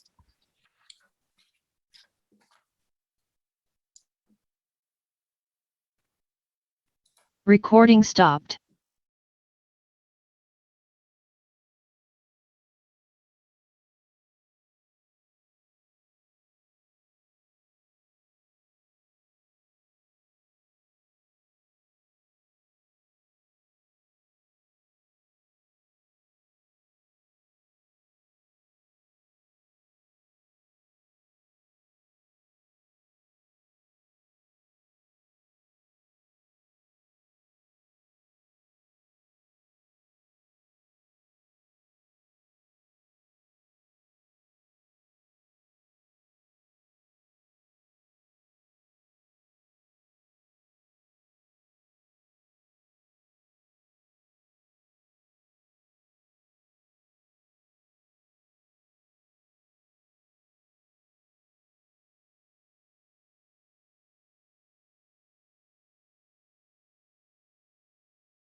Open the public hearing for Agenda Bill 22033, consideration of adoption of a resolution approving the 2023-2028 6-year transportation improvement program. Looks like we've got Steve Morikawa, the Capital Division Manager, to present to us and entertain our questions. Clerk, was any public comment received? Clerk? Yes, Mayor Thompson, we did receive one public comment, but I believe we take that after the presentation. Thank you. So good evening, Mayor, Deputy Mayor, and council members. Steve Morikawa here to talk to you about the 23 to 28 Transportation Improvement Program, or TIP. Let me try to find my, there it is.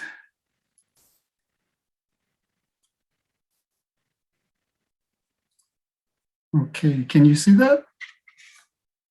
Okay, thank you. So the goals for this presentation, I'm going to turn off, well, I think we're good. Okay, the goals for this presentation, although we're talking about the TIP, this year we also are going to go through the Capital Facility Plan process, or CFP. We also have the budget, which has some projects and programs associated with capital projects in there. And we have the comp plan, the citywide comp plan that we're going to start discussing as well.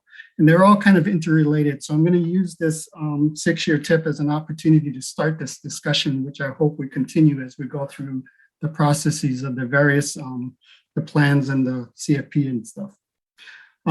We will, of course, talk about proposed modifications to the TIP since last year's version, including one potential opportunity. And I'm going to stress the word potential. And then eventually, hopefully, maybe we can get to a point where we can adopt that. So let's see.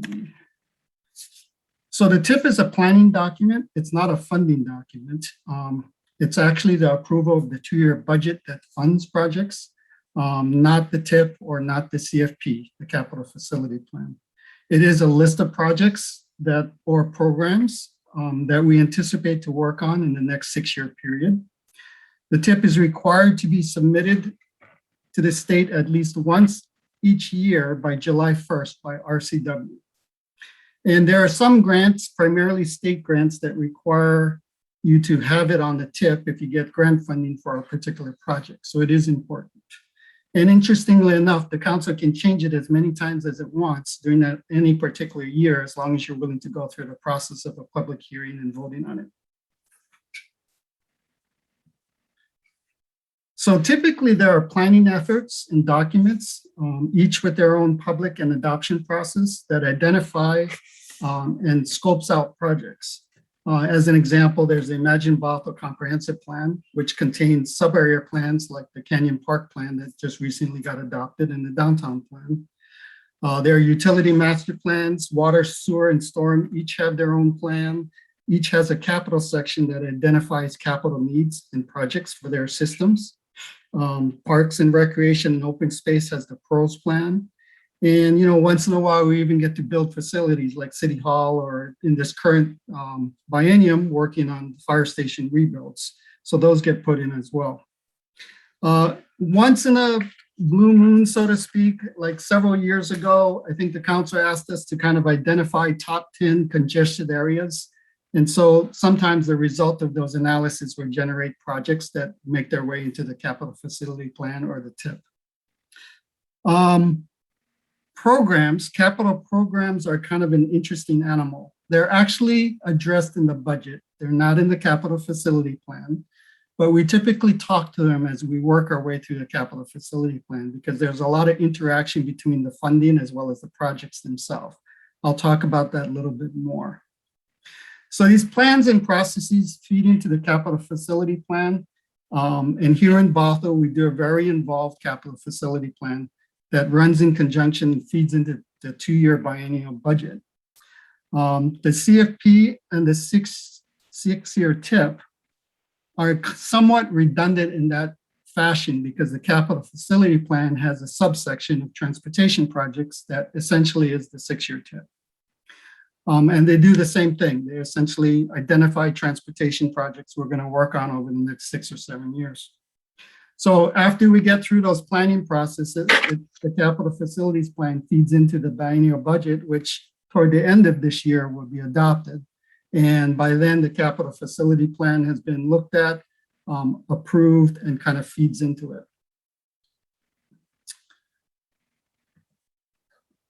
So every year, every 2 years, we go through kind of a public committee and council process to develop the CFP. And again, it includes as a subset the transportation projects. And the CFP is a really valuable tool because we're looking at all capital needs and not just transportation. This is important because there's a lot of interaction between the projects. As an example, when we overlay a road or pave a road, we want to make sure we're doing the utilities prior to that so that we're not working in that same street twice and we make the most efficient use of our resources. So we've been using the CFP as the process with the TIP essentially matching it. Now, unfortunately, the CFP is done every 2 years in conjunction with the budget, but we need the TIP every year by RCW. And because grants, we want to make sure sometimes we have opportunities for grants and we want to make sure the project's on the TIP. So there's kind of this little dance we do between the TIP and the CFP, and that's what I want to kind of go through with this slide. So what I want to do is kind of start with the capital facility plan because that's where it all starts. So this year, we've already started doing background work to prepare for committee work, as well as public involvement in the capital facilities plan. But it's not going to be adopted. It's not targeted to be adopted until sometime in the fall, usually just before the biennial budget is approved as well. Now, early in 2023, what we'll do is we'll come back with a 6-year TIP that essentially mirrors the capital facility plan that just a couple months before was approved. So the transportation section will look essentially the same.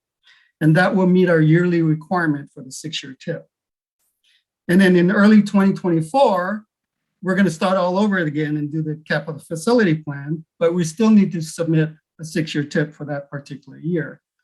So typically on the off year, what we call it, we do minor corrections and then maybe address any opportunities that might have taken place over that year.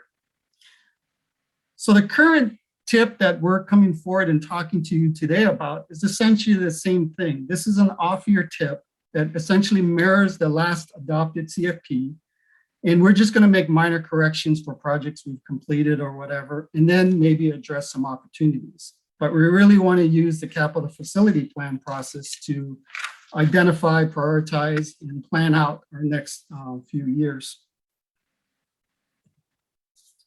So the 6-year TIP that you see consists of a resolution. It has a list of projects, and that list is actually what gets sent to the state. And we provide brief project descriptions so that you can understand what that list of projects are. We also maintain what's called a transportation needs list. And those are the projects that are not funded, not anticipated to be worked on the 6-year window, but we want to make sure we track them because they're necessary projects. And at some point, we need to work on them. Now, this year, as one of the council members brought up, unfortunately, that transportation needs list included parks and other projects because that same needs list is in the capital facility plan, but has all different types of projects. That was our error, and we should just be showing transportation projects. So before we essentially post the 6-year TIP and the transportation needs list that are updated, we will take off the parks projects and everything and just leave the transportation projects on. So let me go back and say that, talk about the TIP versus the CFP, Capital Facilities Program. They're not, oops, sorry about that, backspace. They're not exactly the same. There's a couple of differences. So as I told you before, capital programs are not in the TIP, are in the TIP, but not in the capital facility plan. They are in our budget process. These are programs that are annual work that we need to do every year, either for safety or for infrastructure maintenance. And there are things like our bridge maintenance program. We have a sidewalk program, pavement preservation program, crosswalk program, We have a couple safety programs and a neighborhood traffic calming program. So those are our capital programs that are technically in the budget, but we do talk about them as we go through our capital facility plan. And I'll talk a little bit about that further as well. Some of the programs are typically used as seed money or match money to try to get grants for particular projects. And I'll use the sidewalk program as an example. So there's a certain amount of local funds in our sidewalk program every year, and we try to get federal grants or state grants to supplement that so we can do these projects that are quite expensive. We will use the money that are allocated to the program, and if we're successful in getting a grant or we have identified a grant we want to go for, we typically break that out at the bottom of the 6-year tip and in the CFP so that you can see that that project we're going after grants for or have received a grant for. The CFP also contains downtown contaminated soil and groundwater cleanup in the transportation section.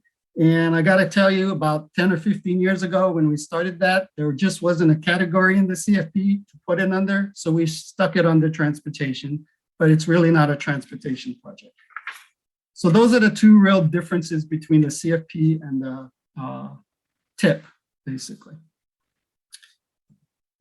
So one of the things in terms of consideration of how these projects appear, I mean, they're come through our plans and our processes, which have public comments, and we get the list of projects. And then how do you pick which ones to do first? Well, that's what the CFP process does. But in addition to that, there are some things that we want you to consider or think about when we go through that process. First of them is that we recommend you continue to work on projects that have obtained grant funding for initial phases. So as an example, the Bothell Northeast Widening Project, 4 years ago, we got design grant funding. 2 years ago, we got right-of-way funding for phase 1 and 2.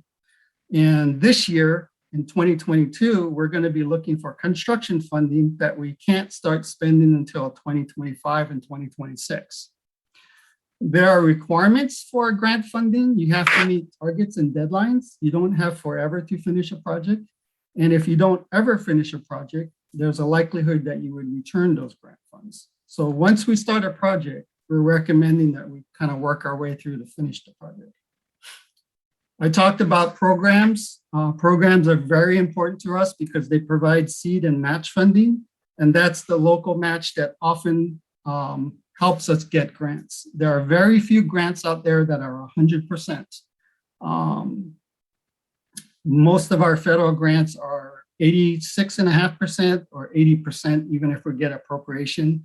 And state grants typically run even less than that.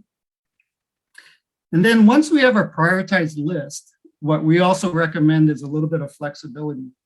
Let's say we have a few projects ranked 1, 2, 3. The top ranked project may not compete well for a certain type of grant because every grant typically is competitive and they have criteria that need to be met. And if that top ranked project doesn't meet that particular grant criteria, we're kind of banging our head against the wall and we can keep submitting that particular grant and never get the funding. Whereas project number 2, 3, or 4 might actually meet that criteria. And it's probably worth our while to go after that particular grant with the second or third ranked project rather than the top one. Projects that are design ready and we can spend the money quickly, but typically get, or construction ready, typically get more consideration. Again, I want to remind that there are intertwined projects that we would like to do one, but before we can do one, we should probably do the utility work before that. And if the utilities doesn't quite have funding, then we might have to wait a little while. So some timing considerations come into play. And then the final thing is, like I told you before, sometimes we have commitments, whether it's grant commitments or commitments to ourselves or other external agencies. Those are things that we probably need to consider as well. So in this particular version of the tip, there really are only 2 proposed modifications, and I'll come back to the one opportunity.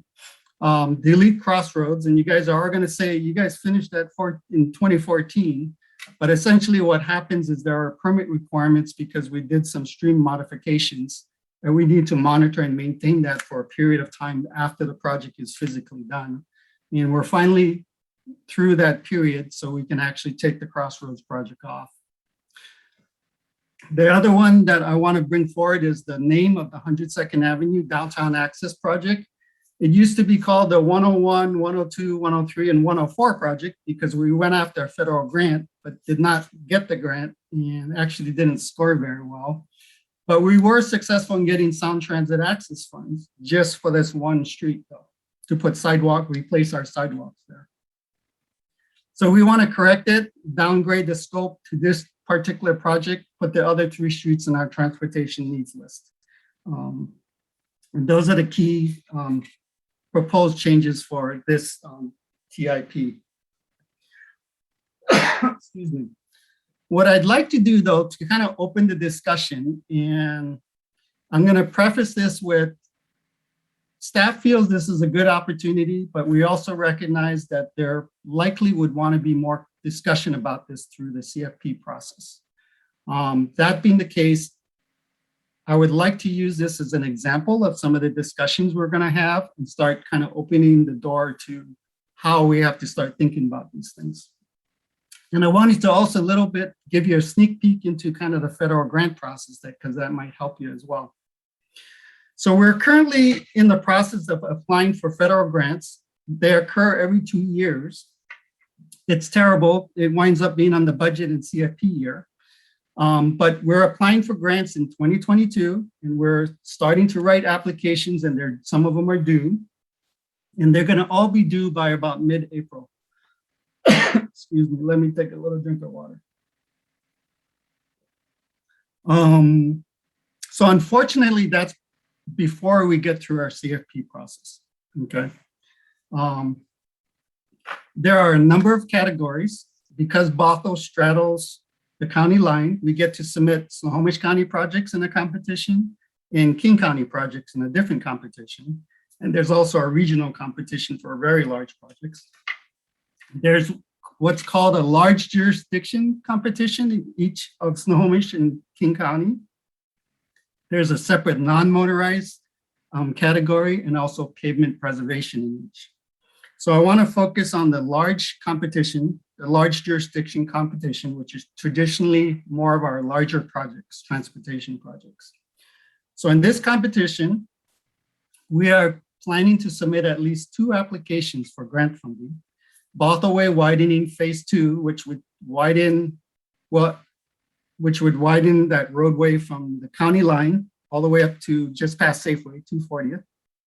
That's in the Snohomish County region, so that's the competition it would qualify for. We've already got design money. We've already got right-of-way acquisition money, so we're looking for construction phase money in 2026, actually. So 4 years down the road. That's our number 1 project. The number 2 project is 228th Street widening from 35th to 39th. We actually got design money 2 years ago, and we are looking for construction money for 2025 or 2026. That's our number 2 project. Now, typically in this competitions, we like to submit at least 2 projects because what happens is there's a limited amount of money.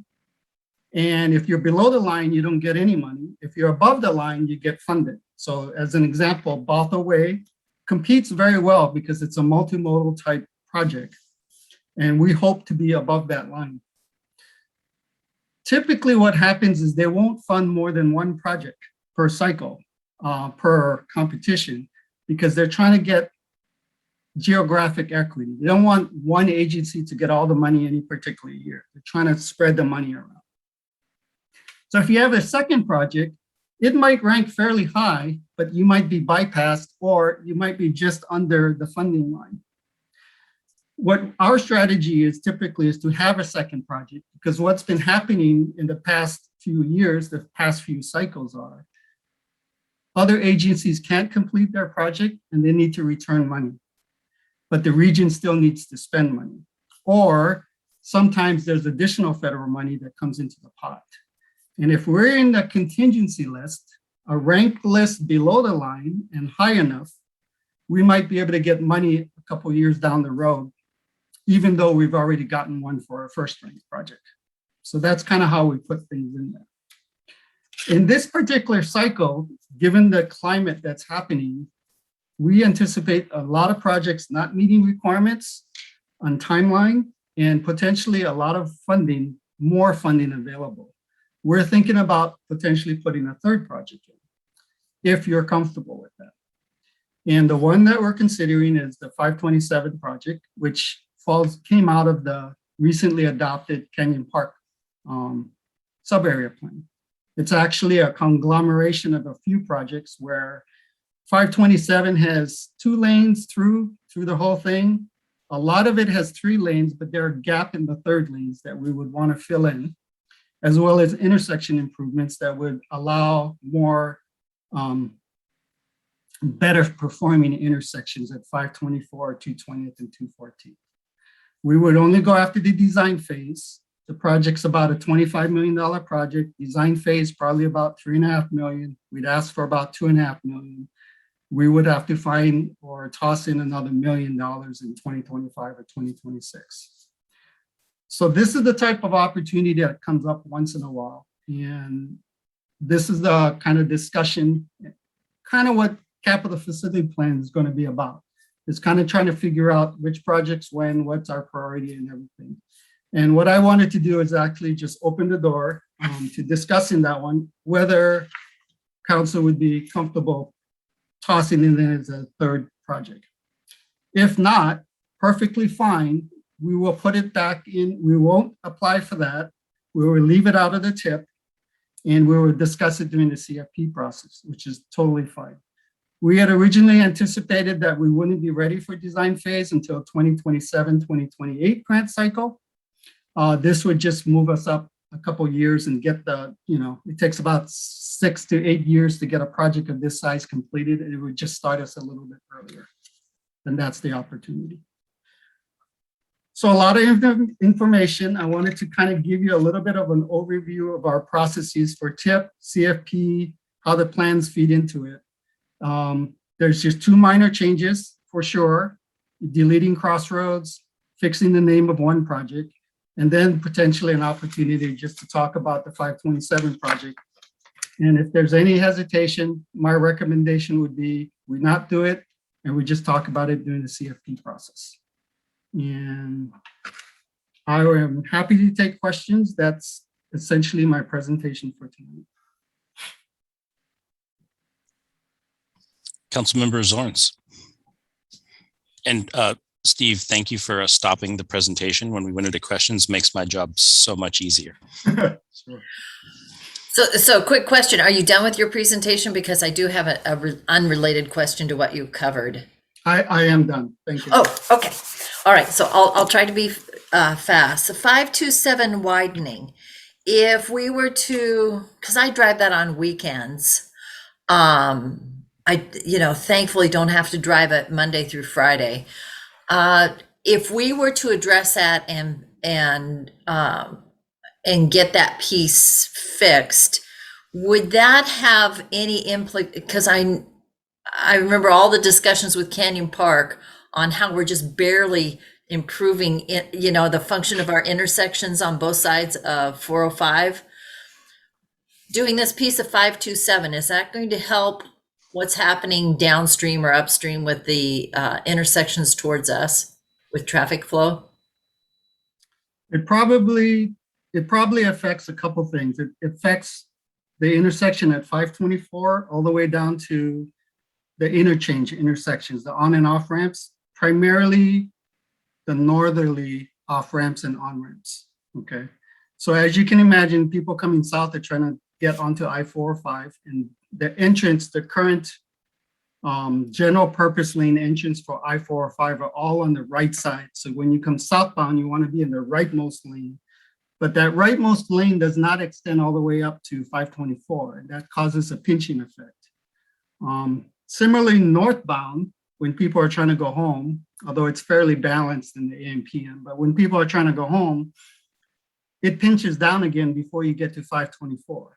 So those are the key areas where we would want to widen. And most of the other improvements are, as an example, adding a double left turn from westbound 524 to southbound 527, and adding a double left turn from southbound 527 to eastbound 524. So intersection improvements like that allow more cars to get in and out.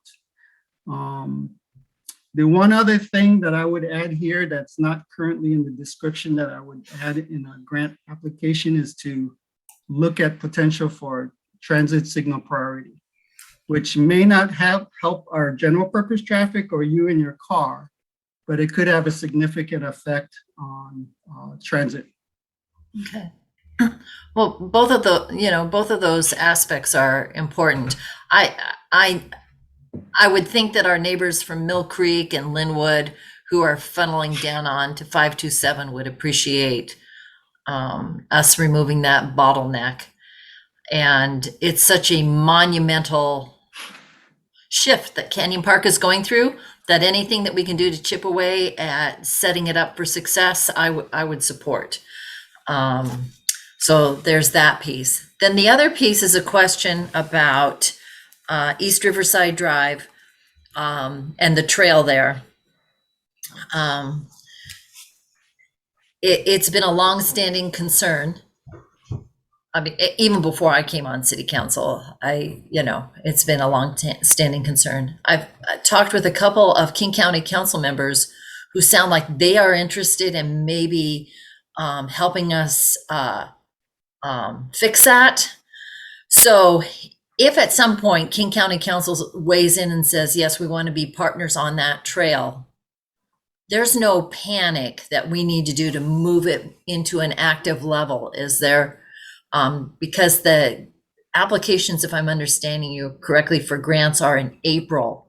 So if King County decided, yeah, we want to work on this and fix it, and you work your end and we'll work our end, we're not going to be talking about applying for grants for another, 6 months for 2023? I mean, when do you start looking at applying for grants for April?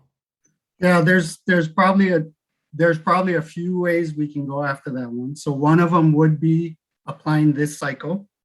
There's a non-motorized section there that we could apply for. We probably wouldn't be able to apply for design all the way through construction because that East Riverside Drive trail is going to be quite expensive. So we would probably apply for design funds. We just aren't quite prepared yet because we don't know how many phases we need to chop it up into bits to make it bite-sized enough that we can afford it. Right. But it could be this cycle. If we miss this cycle for this particular non-motorized grant, we'd have to wait another 2 years. There are other options. There's ped and bike safety, but that comes up every couple of years as well. Not as large a grant opportunity. We could definitely go after federal funds or state appropriations, which come up a little bit more often nowadays, that weren't an option in the past, but are becoming an option now. So I think it would be putting the cart before the horse and putting an unfair distraction on you to have something ready to go and apply for in another month, right? That's what we were talking about. If this grant, when you say this grant cycle, you're talking about April 2022, right? Yeah, we would essentially have to write it up and do everything and plan the whole thing probably within the next few weeks, a month, to try to get it out the door. Right, and we're not confident that King County is going to be a partner on this yet. We're hopeful. We're hopeful. I heard from other staff that an initial conversation is positive. It wasn't in the last time around. This time around, they seem open to discussion, but I honestly haven't proceeded, don't know how far and how quickly they're thinking about it. Okay. Well, I'm comfortable, and if King County gives us the green light that they want to be a partner on it, we can at any point put it into our active list on TIF and start applying for. You said we have a few options for 2023 for grants, right? Federal and. Yeah, not necessarily grants. It might be appropriations and things like that. Okay. We always, council can always decide to spend a little bit of money up front of its own to do some of the planning work to prepare us better for grants. Okay. So that's also something that could happen. Well, I think I have other council members who are also interested in this project. So I'm going to let them weigh in on how how they would like to work with staff on this and in the timing. Bothell streets are a complicated, hot mess, and I appreciate everything that you do to keep us running and keep us moving on our streets here in Bothell. None of the projects I look at and go, what in the world are we doing that for? They all are critical. And I think a couple council members asked some great questions that we got feedback on. Holly Hills, and then what is it, 108th, 102nd that goes up Norway Hill, also a concern. And you guys are on that and it's a complicated problem on addressing it. And I just appreciate the level of skill and thought that you give to our streets. So I'm going to turn it over and let other council members weigh in it. And if you think to have an opinion on East Riverside Drive, council members, please do that. Thank you.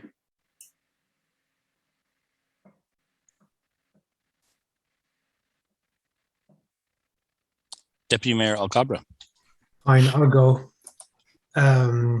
Thank you for the presentation, Steve. Very helpful always as the newbie to give this overview. I'm sure I'm going to ask you, not right now, in the future, some very silly questions. So please bear with me. I had East Riverside Drive. Obviously, you saw my questions, and it's not just my questions, everybody's question. And we've had this issue for a while. And I realized that it might be a time crunch. I wonder if there is a way to at least try, do something and maybe tell us what the opportunity cost of trying for East to do something with East Riverside. Like, what would drop off the list if you do this? What would you not do? Type thing. Because obviously it's all about prioritization. You don't have infinite amount of time. So that's the first thing. The second thing is the overarching question I had is. I see the list here, and I see the cost. I mean, is this the question? The clarification question number one is when it says total project cost. That's the total funding you were going to get, or is that how much it's going to cost, and funding is a subset of that?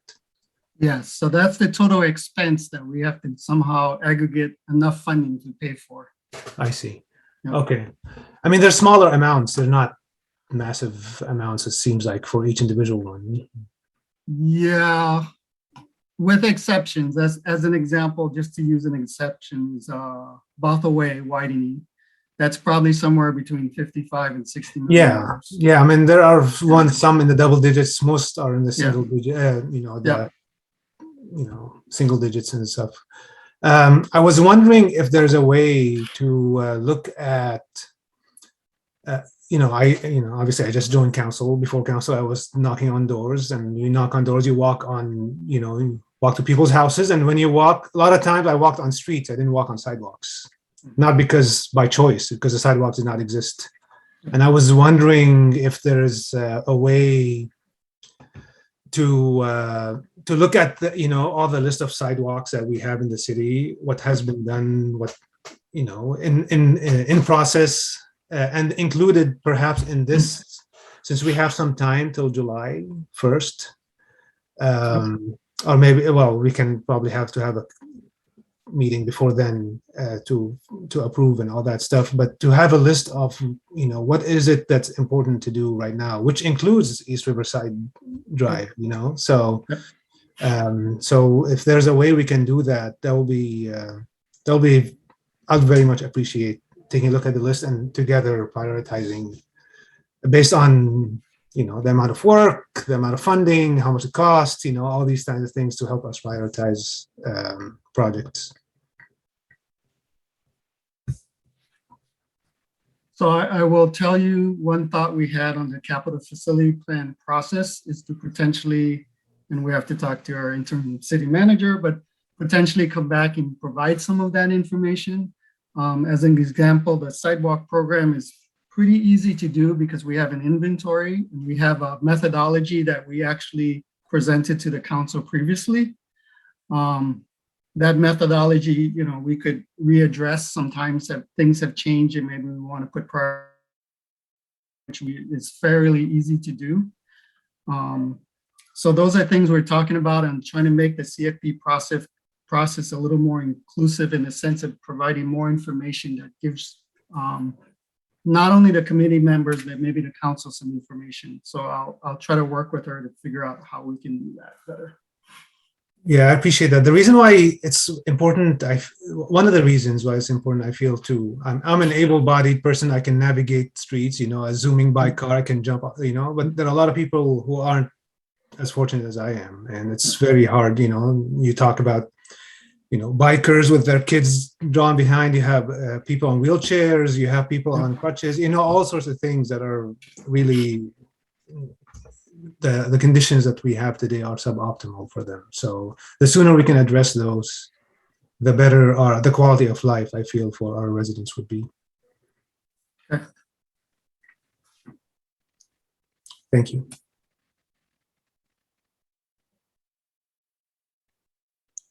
Councilmember Alders. Thank you, Mayor. And thank you, Steve, for this presentation. I do appreciate the overview and sort of the timeline of how TAP fits into the capital projects and sort of council priorities. And many of my questions were answered and some were not. So I will refer to my notes. So if I'm understanding this correctly, TAP is part of an overall transportation plan that can be found in multiple places across multiple documents and take place at different times. And this is sort of a focused list that we look at for 6-year plans, and we look at it every 2 years. If that's true, hopefully I'm understanding this correctly, how do we find all the parts of the transportation plan and put them all together to see what the overarching city transportation plan is? Okay, so great question. The 6-year tip, if you take the 6-year tip and you take the capital operating programs, which are in our budget, if you combine the two, that's pretty much all our transportation program. Sorry, you would probably add the transportation needs list.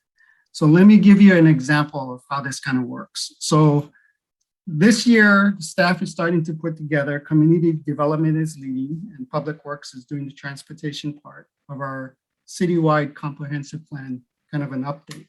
It's kind of a major update because we do it every 8 years or so.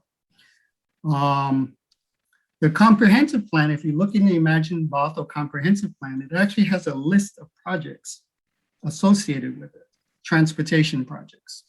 And those are the list of projects that we typically draw from that are appearing on your 6-year tip in your transportation needs list if we can't find funds for it yet.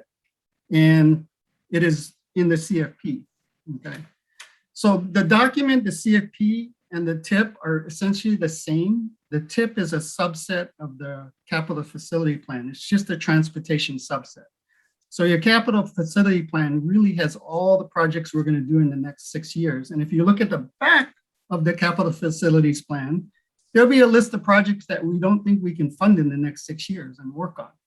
Some of those projects are from the comprehensive plan table that were identified as needed over the next 25-year planning period. And the ones that we can work on now are in the 6-year CFP itself. So it really is a comprehensive list. I guess what I wanted to tell you was, it's not really the CFP that's generating the projects. It's typically the planning that's generating the projects of these comp plans, because you need transportation projects to support the land use growth. And it's not just projects. It's not just transportation vehicle projects. There are sidewalk projects. There are TDM program in the case of Canyon Park. So those plans generate what we need, and we capture it in the capital facilities plan and the transportation needs list. And then that process, the capital facility plan process, is where we try to prioritize what goes first and what goes second. So it really should really be all there. You don't have to look at a lot of different places for those projects. I don't know if that helped. Somewhat, yes. So the answer is basically look at the comp plan, correct? Look at the comp plan. I can refer you to the, yeah. Okay. If you look in the transportation element, there will be a table that reads our capacity projects that are needed in some of our pedestrian projects that are needed. It's actually quite interesting because we did that in 2015, and there's a number of projects that we already have completed. So that's a good thing. But there are still a few projects that we haven't started yet, one of which is the 527 work. 188 sidewalk is in there. I think the Multiway Boulevard was in there. So we're working our way through that list via our capital facility plan, but it all can't happen in 6 years. So we have to somehow prioritize them. And that's the conversation I do want to have during capital facility plan, because when we put together the Canyon Park sub-area plan, we show the transportation projects that are needed in the sub-area plan. And that's part of the overall comp plan. There's a method to the madness. I wouldn't say I want to do all the projects at once. My recommendation is to do certain projects first, because if we're successful with things like TDM, we might not need the projects that are at the very end of that 25-year planning period. If we're wildly successful in the way people operate now, telecommuting versus in person, we may not need some of those projects. It's a 25-year planning period. There's a lot of things that can change. So if I were asked the question, I would have a recommendation of how we work through those projects, which I think it makes sense, but I would like to run by the committee and everybody so that they understand how this thing is set up. I appreciate that. And I look forward to those conversations when it's time to have them. Two other parts that I just haven't heard you mention, and maybe, it's implied, that is a tail against the wall. I'm sorry. He's moved on. Thank you. And maybe they're included in what you're describing, but the bike plan would be considered within that, and perhaps a climate action plan, or at least a climate effect analysis of our transportation plans. Is that accurate? So those are great things. The bike plan I had hoped to be done earlier so we could wrap it into this CFP discussion. We are hopeful that toward April and May, we will be doing a public outreach for that. So we're going to run a little late, but it can be wrapped into this CFP. The bike plan generally is referred to in the overall city comp plan as well. So it refers to the bike plan. A lot of the details may not be in there, but the gist of it will be there. We currently have a bike plan. It's unfortunately just one graphic in the entire citywide, and it shows what facility is going to be where. And it's so outdated. It just has 5 foot wide on-street bike lanes. Our current bike plan is going to be up to date. We have protected bike lanes. We have all different types of facilities for classifications of roadways. So it will start with the comp plan, and then it'll wind up with design standards and everything. But yes, it is all wrapped in together there. Climate is one thing we would probably have to work on with our comp plan update. And this is going to be a really big lift for transportation on this year's the 2024 update of our comp plan, because there's so many things that we want to do, and the world is changing quite rapidly. And we want to wrap that in. Climate change is one of them. How we do level of service is another one. We want to move people, not necessarily cars. We want to do some specific work on arterials that when we do our development review, everybody knows exactly what the street's going to look like. There's no question what it is, but that all takes kind of time and resources. Staff is excited to do that. We will probably be talking to you about what we will need to get there to incorporate all that in. It's good stuff. Well, the teasers are exciting. It is. It's a lot of work, and we plan to do a lot of work. We were going to need some resources. So that's part of this discussion on this budget cycle that Okay. we will need to have with you. Well, and I appreciate kind of taking it back to a big picture and sort of, helping me see how it all fits in and fits together. So back to what you are discussing, what's here tonight before us on the tip. My question is about 240th.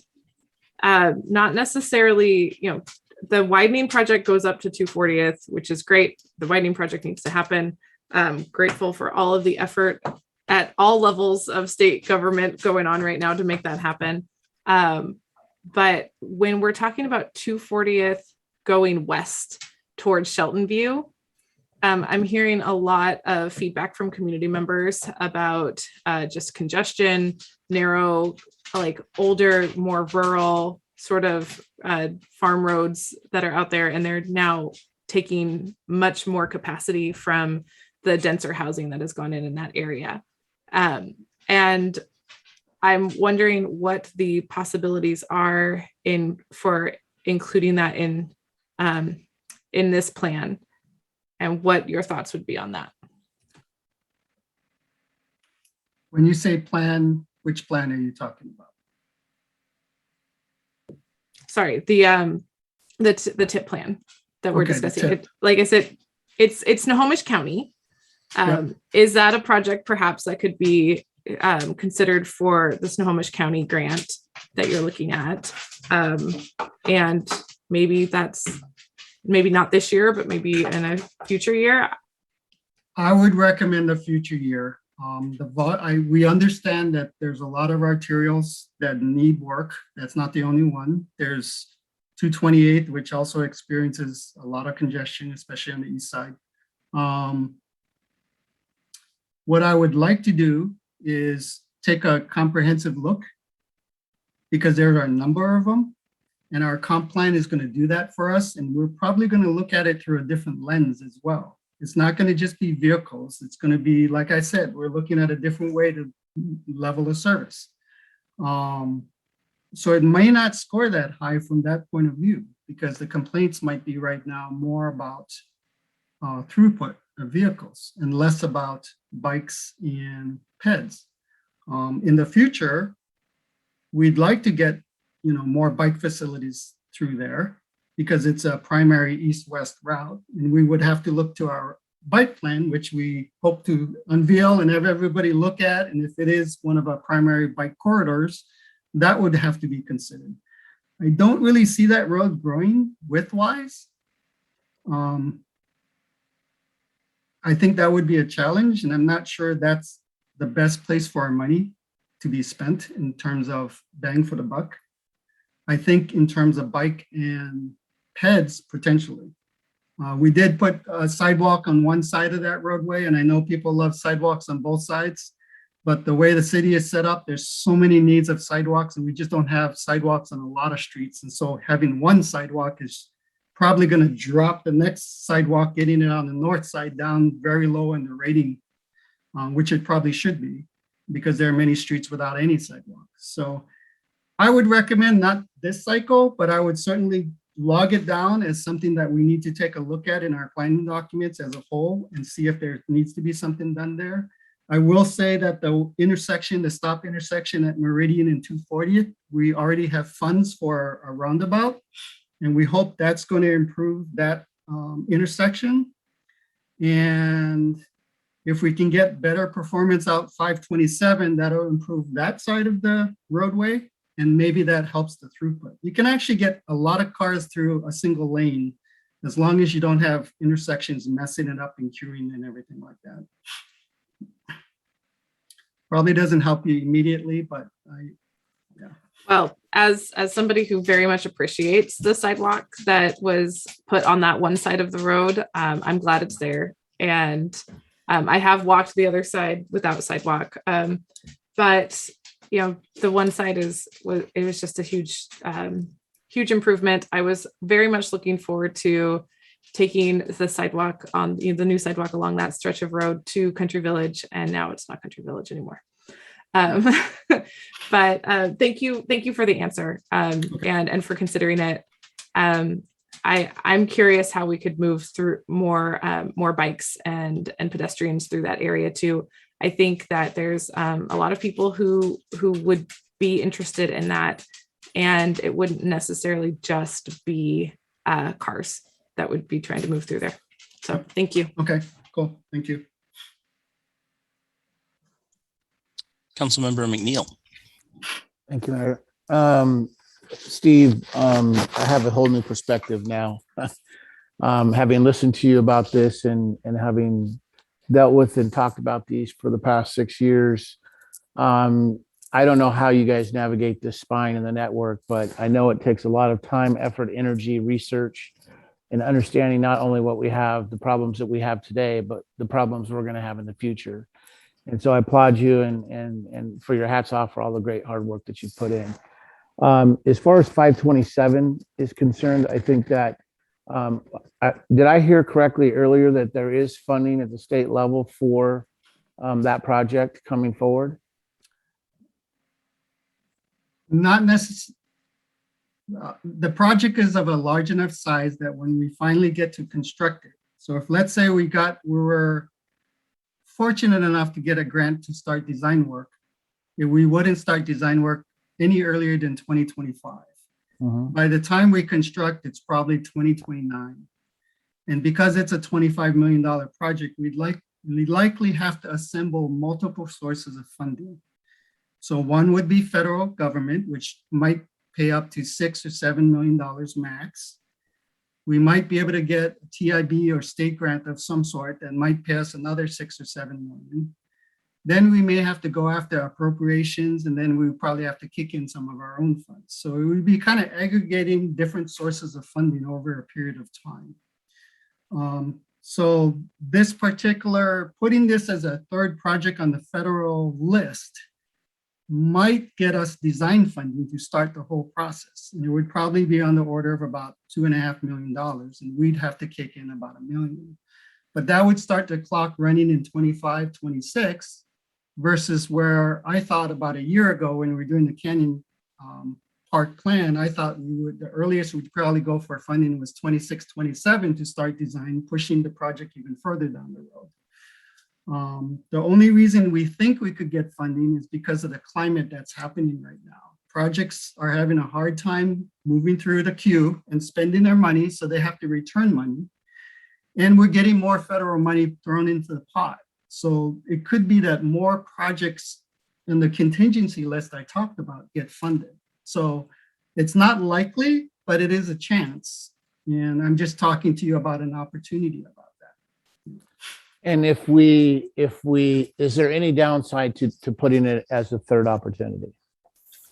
The downside is you haven't had this robust discussion through the capital facility plan process. So you're kind of obligating $1 million of 25, 26 funds toward this project that you may want to point somewhere else.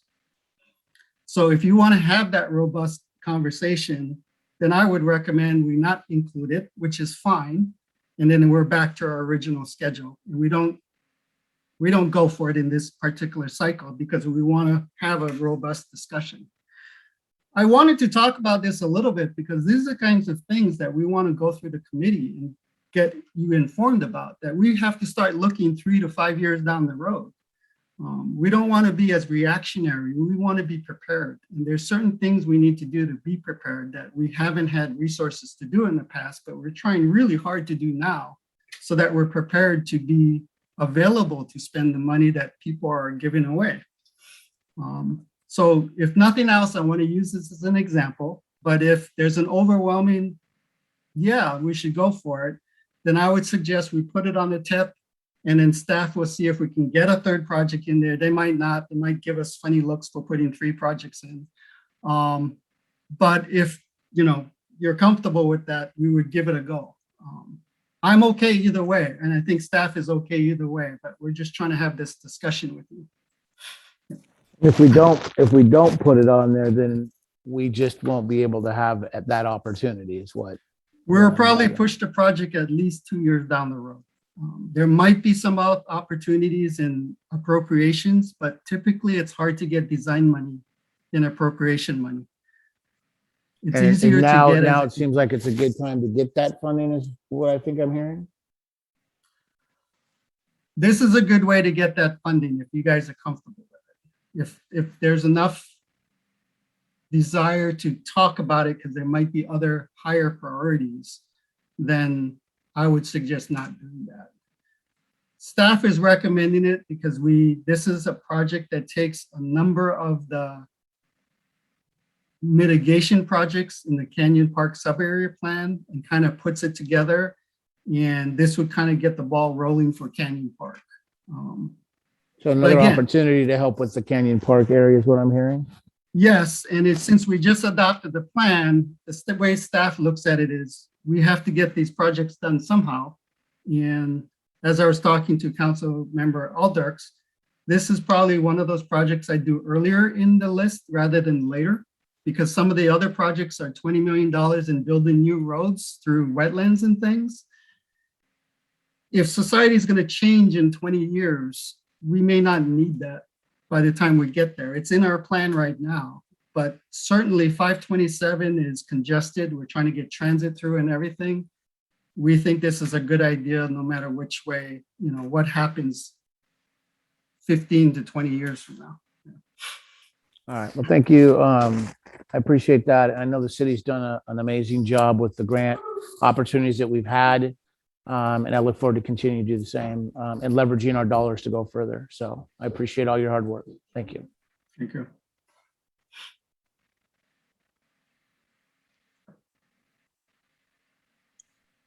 Is it finally my turn?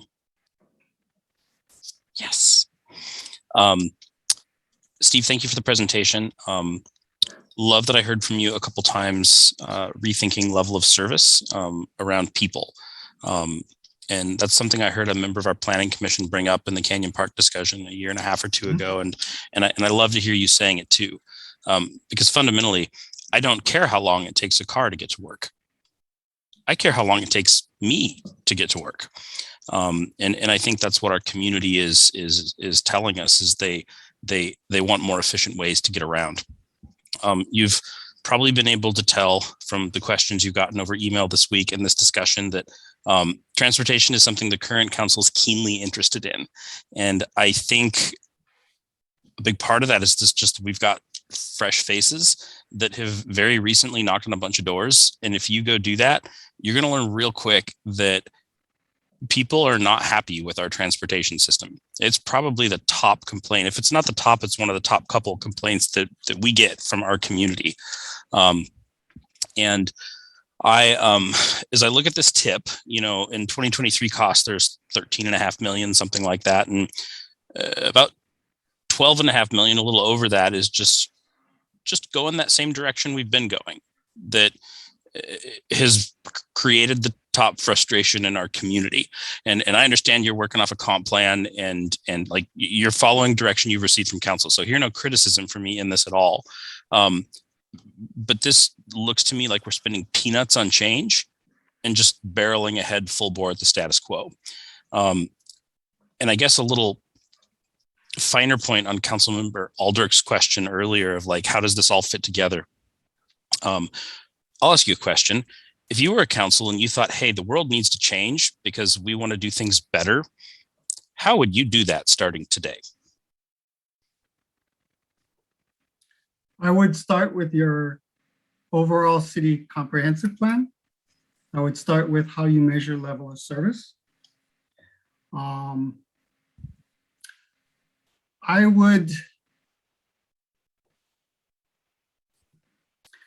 I guess I would also say I would put a little cautious there. I know the enthusiasm. I get the enthusiasm. I understand that. I'm hearing things like the Bothell Way widening is just the same as any other project. It's a road widening project. Maybe we shouldn't call it widening because people tend to think of it as just vehicles. Unfortunately, things like Bothell Way widening, the way the funding is set up right now. As an example, let's say we just wanted to keep it as it was today and just put a protected bike down the road and sidewalks. You would not get that funded through the mechanism that's available today. You have to call it a multimodal road. We would also not get transit coming down the corridor because they won't come down a 3-lane road because there's going to be too much congestion. And unfortunately, they're not giving us link and all that kind of stuff. They're giving us bus rapid transit. So there is some pain with it because yes, you're doing some widening. But in the practical reality, to get some of these facilities, it really is a road widening because that's what gets funded. That's what gets funded. Yeah. And unfortunately, putting a bike lane and putting a sidewalk is very expensive. That's probably one of the more expensive part of a roadway, a large project. So yeah, there is that. I would also say when we're going through this discussion of the comprehensive plan, I have certain opinions that, maybe not everybody else shares, but I see things a certain way and I get where you're coming from. I think the city and the region is pretty much maximizing it out. I mean, you're here from WashDOT. One of the things they were saying about express toll lanes and things like that was, we want to focus on maintenance now. We don't want to widen our facilities and grow our facilities. So the region is turning. It really is. I personally think Bothell is at a point where there's only a couple more of these projects that we do that increases, throughput, so to speak, and then we're done. Mm-hmm. In the transportation world, typically what you do is you say you take care of things in 2 dimensions, and you can only do so much. And a 7-lane roadway is not going to throughput more through 527 because you have intersections and people are peeling off and getting where. Wider roads won't help you there to a certain extent. I think you are seeing probably the last couple big projects, in my personal opinion. And after that, we're done with, because the only thing left you can do is 3 dimensions, which is grade separation. And nobody can afford and sustain that anymore. I come from Honolulu and they had a grade separated thing by the airport, and people don't build that anymore. You can't sustain that. You can't fix it and keep it there. So I think we're getting close to that point where you want to be, Mayor. I think there's a couple of things we need to do to make sure we get transit through, and then we can get big, large swaths of our sidewalks and protected bike lanes in. And then I think, we're going to be looking at things a lot differently. Mm-hmm. I appreciate you saying that. And that's actually one of the reasons I've brought up a couple times looking at bus only lanes for that widening on 527, mm-hmm. because like you mentioned, it's not going to be feasible to just keep widening it. So if we aren't going to get link and we want dedicated right of way, which is what we're going to need in order to move people efficiently with transit, like this might be our last chance to get that. And I bring that up just because of how the conversation went. I know that's not the exact specific conversation we're having tonight, and we'll have that conversation in the future. But yeah, I totally agree. So if I can give you maybe more perspective that might be good. Mm-hmm. That portion of 527 is only about a mile long, 0.8 miles. Mm-hmm. There's a ton of 527 north of it and south of it. We need to get the other agencies and the transit on board with whatever we do there, because that 0.8 miles is not going to dramatically change everything. Even when we add and fill in the gaps on that 3rd lane that are missing, it's not like we're going to get level of A service and cars are just going to flow through. We're still going to be incrementally improving things. But what we can do is if we put the lanes in now, it doesn't mean that in the future sometime, when we've worked with the transit agencies and they would provide more service and get more throughput out of that lane, that can't happen at that time. We were told when we talked to community transit that there's a 10-minute headway on Swift. Even if we put bat lanes in, they're not going to go down to 5-minute headways or something like that. So we're not going to move more people. And unfortunately, with the bat lanes there and only 2 lanes in each direction, we're actually going to move less people if we do that now. Now, in the future, if we convert to the bat lanes, we might get more throughput people-wise, and I'm all for that. And I think that's what we're trying to set ourselves up for. It just may not happen now.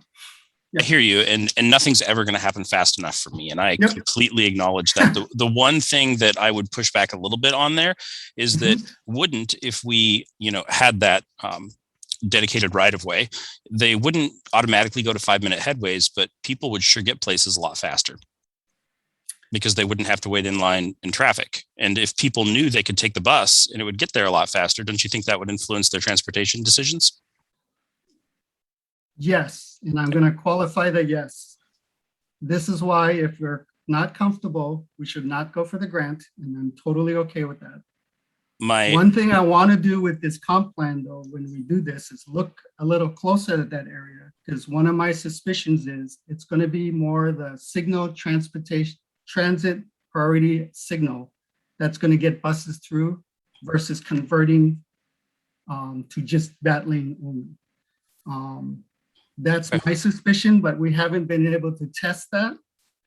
So that would be one reason to wait and say, okay, you know what, we're just going to wait 2 years. We'll talk about it. We'll do our comp plan, and then we're going to go forward with whatever. My concern, everything you said makes all the sense in the world in terms of putting that as a third project on. I mean, you're right. I can't argue with any of you on it. My concern is less just doing the project, because something has to happen there. I mean, that's probably the worst stretch of congestion in the entire city. But it was right there in my head. My bigger concern, because I like, we're going to have to redo things. Like you said, it's going to take up a whole bunch of different projects. My bigger concern is just it's allocating $1 million that we could use on other things as well. And I haven't landed on this. I don't know what that $1 million would be spent on. We don't have a ton in our, transportation improvement plan that I would prefer a lot over it. I have a couple other questions though, and I don't want to get too bogged in on just this. Okay. The transit signal priority, love that. Yes, please. Also, would love to see leading pedestrian intervals, especially around Canyon Park downtown, those places where we're going to have more activity units. Another question, the 228th project. And I know you brought this back before, and I think the county was spending most of the money on the project for it, and I believe paying us a little bit to administrate it as well. Was that the case, or are we just doing this?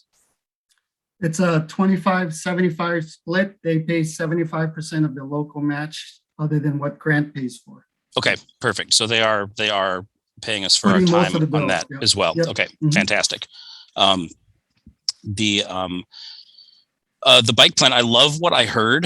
Like Councilmember Aldrich said, kind of that little snapshot, of something that's not just a one page with a couple things. I know that's in process right now.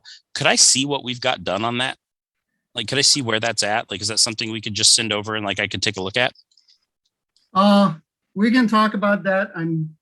We're finally at the point where we're getting into departmental review on that, and then we'll be ready for the public.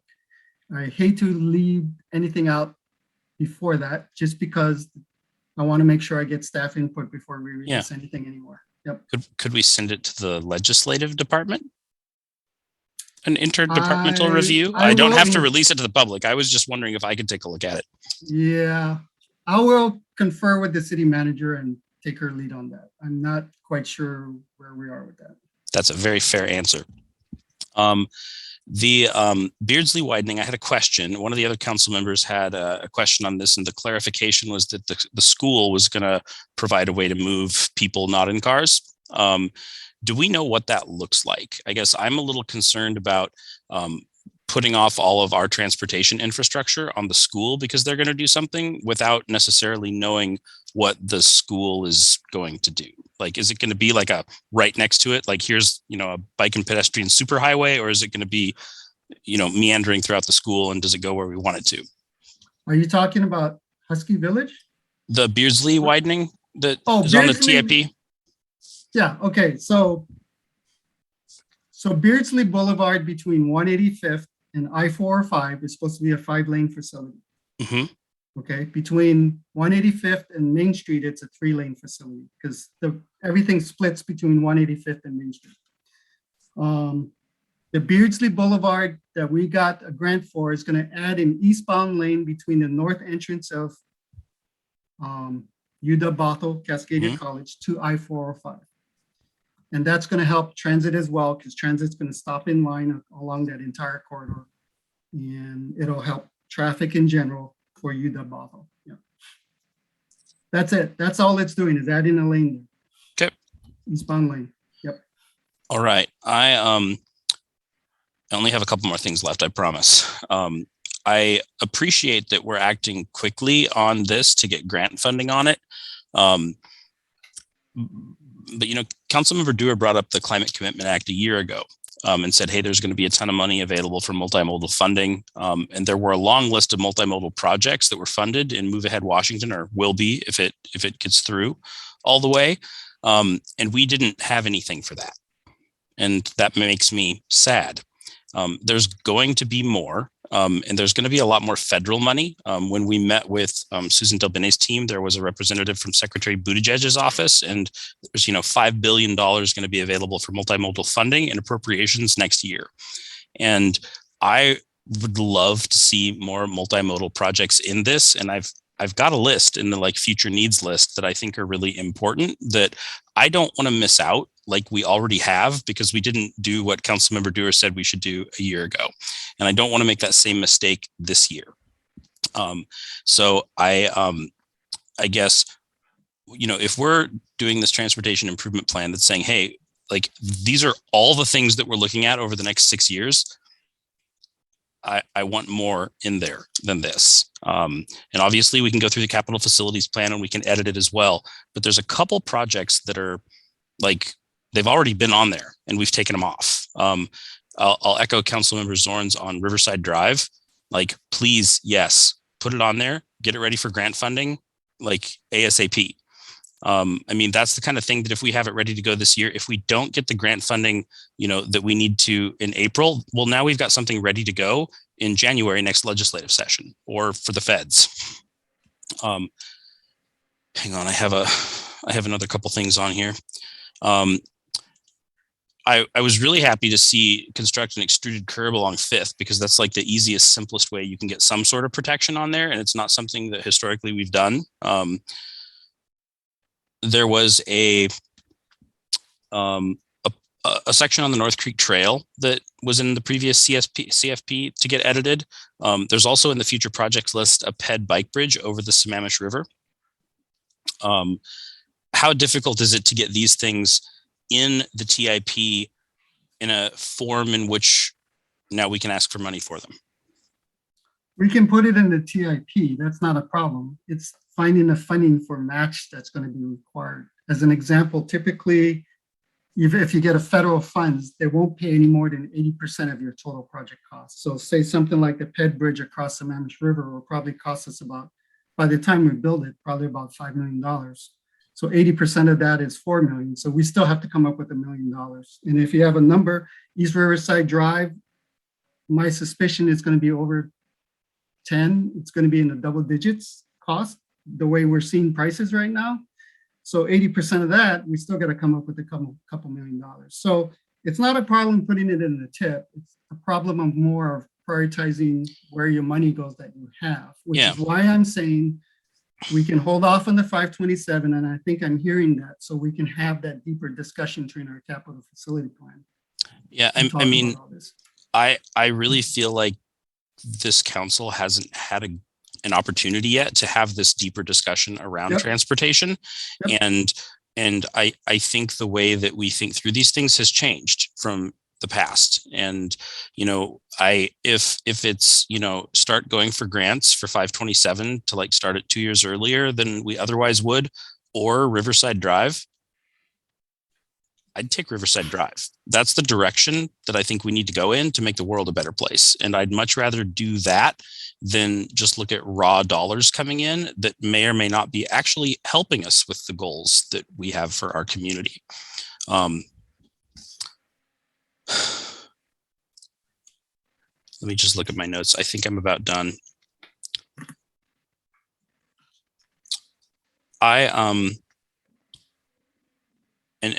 Perhaps we should follow up on this as well.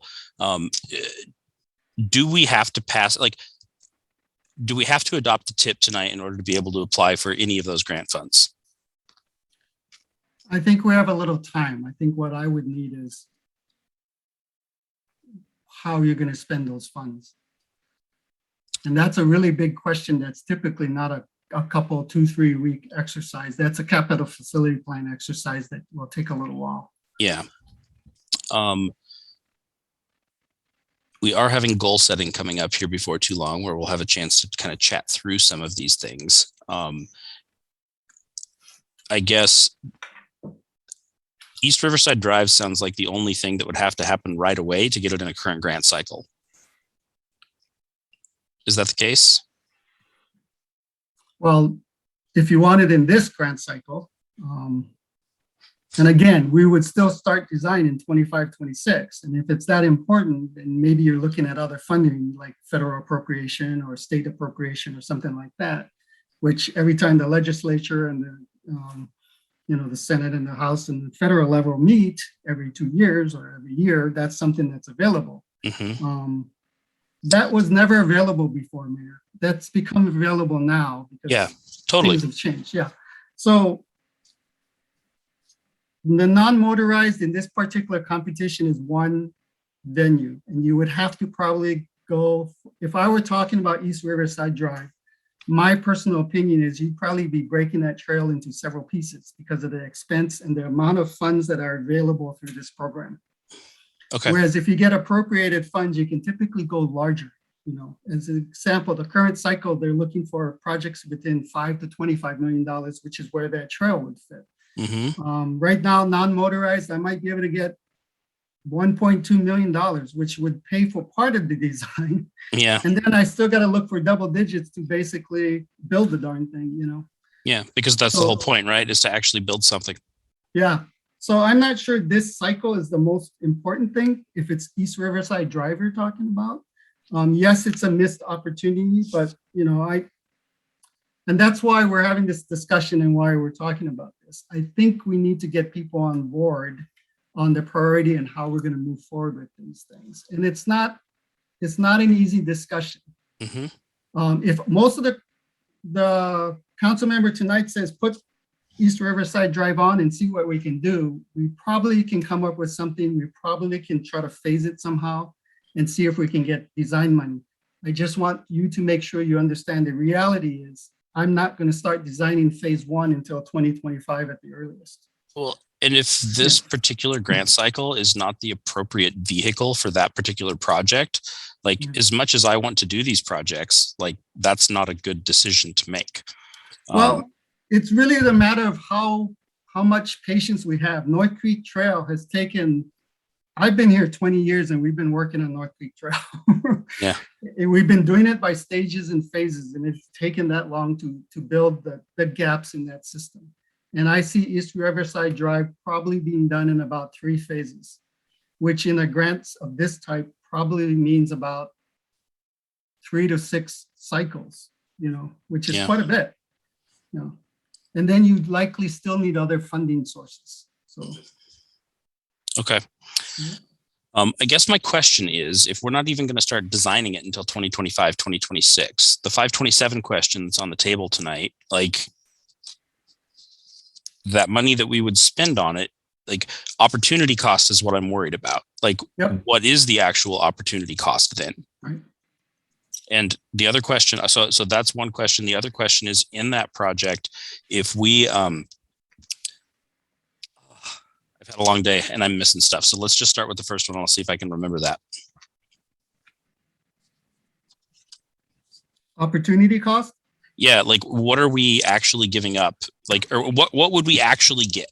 If we don't spend that, obligate that $1 million, is that something that we're in a position where we can use that on something good, or are we just not even there yet?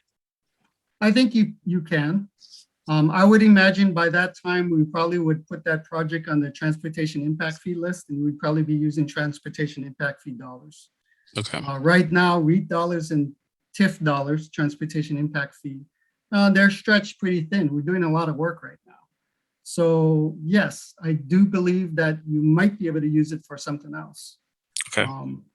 So again, that's the priority. And that's the discussion in the CFP is kind of what I'm hearing. I'm totally torn, Steve, because I don't know what the right thing to do is. It's a hard discussion. Transportation is not easy. It's typically a 51%, 49% decision. Yeah. What I'm hearing all of you say, though, is I think there's some discomfort with 527, and we're perfectly fine not putting it in as a third alternative, frankly. We go through the capital facility plan, and I think it needs to be very robust because we have new members of the council, and we're in the direction that we're going, even as a city prior to this council coming on board, is changing quite a bit. And the comp plan is going to show that and reflect that. I'm going to say you're going to be a little frustrated with the capital facility plan as well, because the comp plan is going to come after it, not before the capital facility plan. This cycle is due. So we're all anxious to get through those opportunities. And I think with the capital facility plan, hopefully we can shake everything out and kind of line everything up. And we're probably going to ask you to think 3 to 5 years. So we have made decisions in advance so that we're ready for these opportunities. There's so many opportunities coming right now. We can't quite catch them all. But I think we're okay. We're just talking a delay. We're not talking about not having a project. Okay. There are some even further opportunities we are taking because they're smaller dollars. TDM for Canyon Park, we're applying because there's money available. It's not big dollars. 527 is fairly big dollars. Yep. So my suspicion is what the council would say, we're not ready yet, and I'm okay. And my recommendation would be approve the TIP with just those 2 little minor changes. Don't change it, and we'll go through our capital facility plan.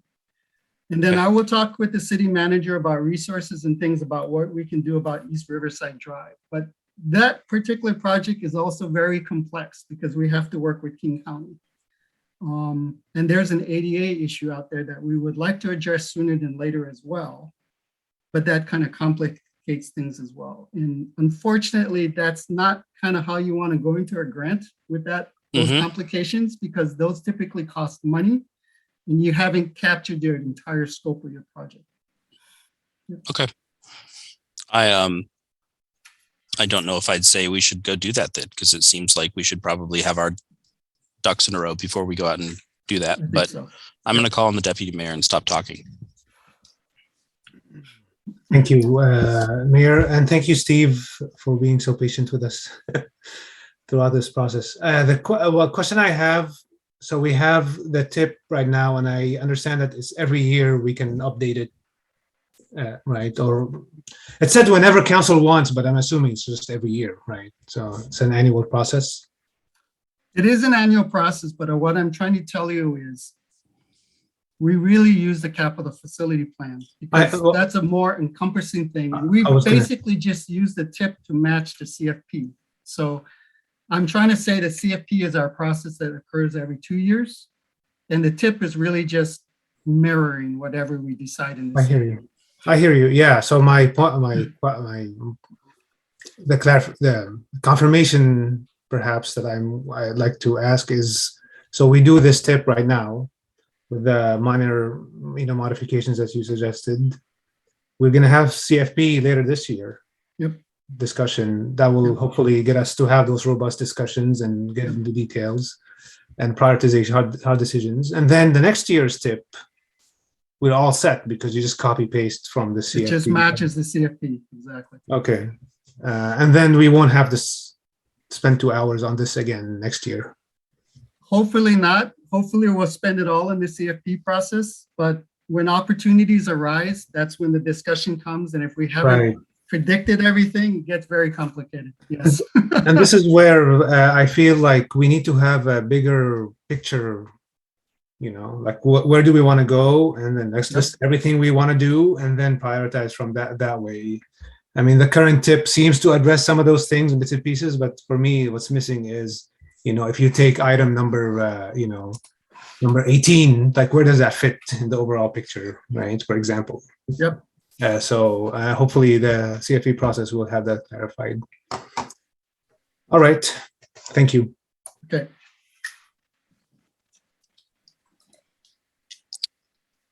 I think what they would say to that is, yes, that's the comp plan, like we've said about 14 times tonight. I see you laughing, Aaron. It's okay. Aaron's had these conversations with me already. Don't worry. So, all right. So, does anybody else have anything to say before we let Steve go to bed? Okay. Thank you.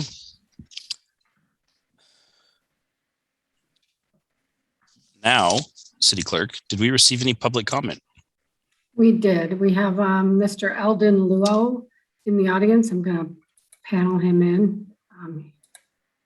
Give it just a second.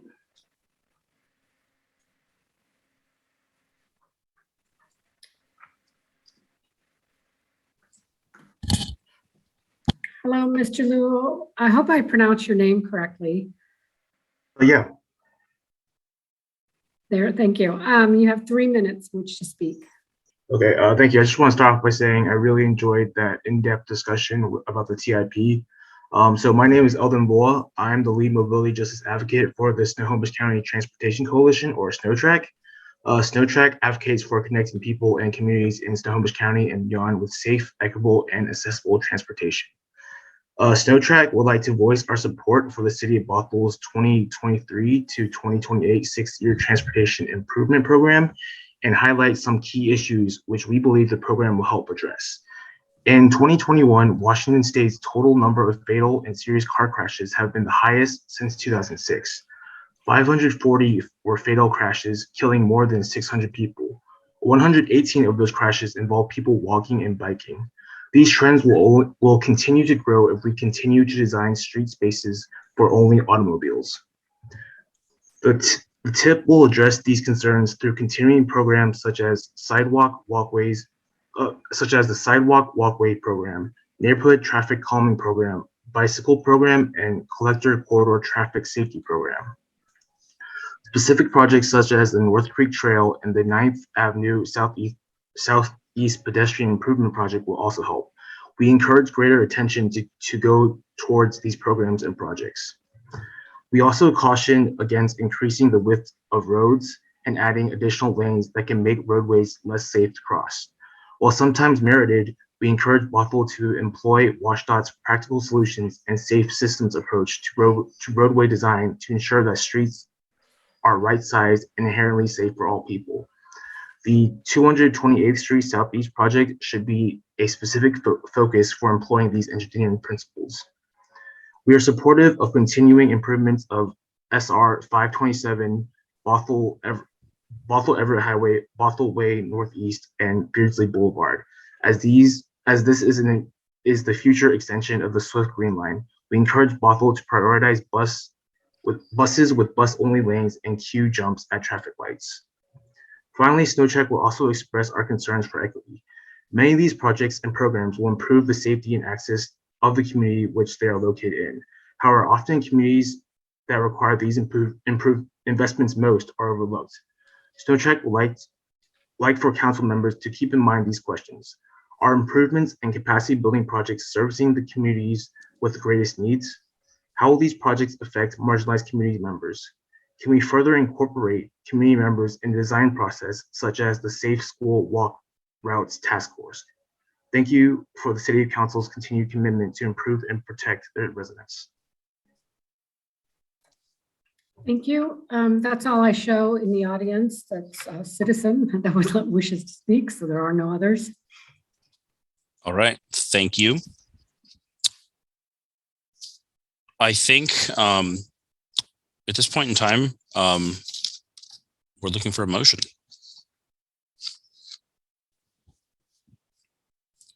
Councilmember Zorns. I move the recommended action with the 2 suggestions presented by Steve Marakawa.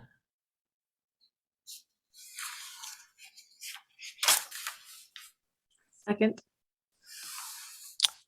I have a motion from Councilmember Zorns and a second from Councilmember Aldrichs to move the recommended actions I'm looking for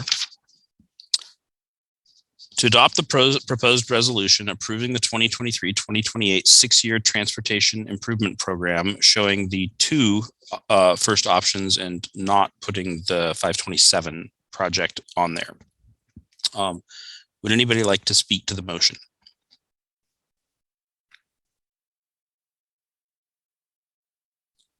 I would like to speak to the motion. I'll keep it quick, I promise. I really appreciated the discussion we were able to have tonight. I just thank you guys for the chance to kind of talk some of this through and help us be a little bit more comfortable with things. I'm going to vote for this tonight, and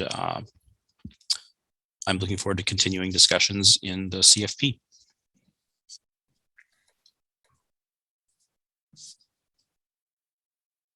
City Clerk? Please say yes or no when I call your name. Councilmember Zorns, Yes. Mayor Thompson, Yes. Councilmember Alders, Yes. Councilmember McNeil, Yes.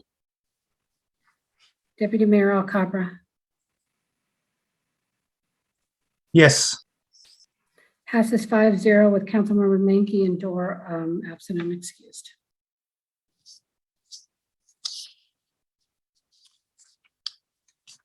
All right. Thank you very much. Does anybody need to use the restroom before we move on? All right. I'm not seeing anything. So we'll move on to Agenda Bill 22034, approval of award of the 2021 Downtown Overlay and Utility Project Contract with Kamins Construction Incorporated. It looks like we have Senior Engineer Jack Bartman to present to us. Thank you, Mayor Thompson and the rest of the council. As you said, I'm in the Senior Capital Project Engineer in the Public Works Department.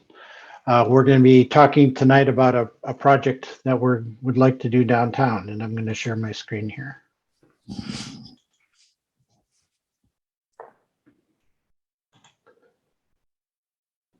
Okay, can you see the screen? See my slide? Yes. Okay, so this is going to be in reference to two agenda bills. This was originally going to be for 2234, which is the actual construction project, but we're also looking to approve 2230, which is a professional services contract for construction management assistance to build the project. So what this project is, where did my mouse go? Whoops, something got screwed up.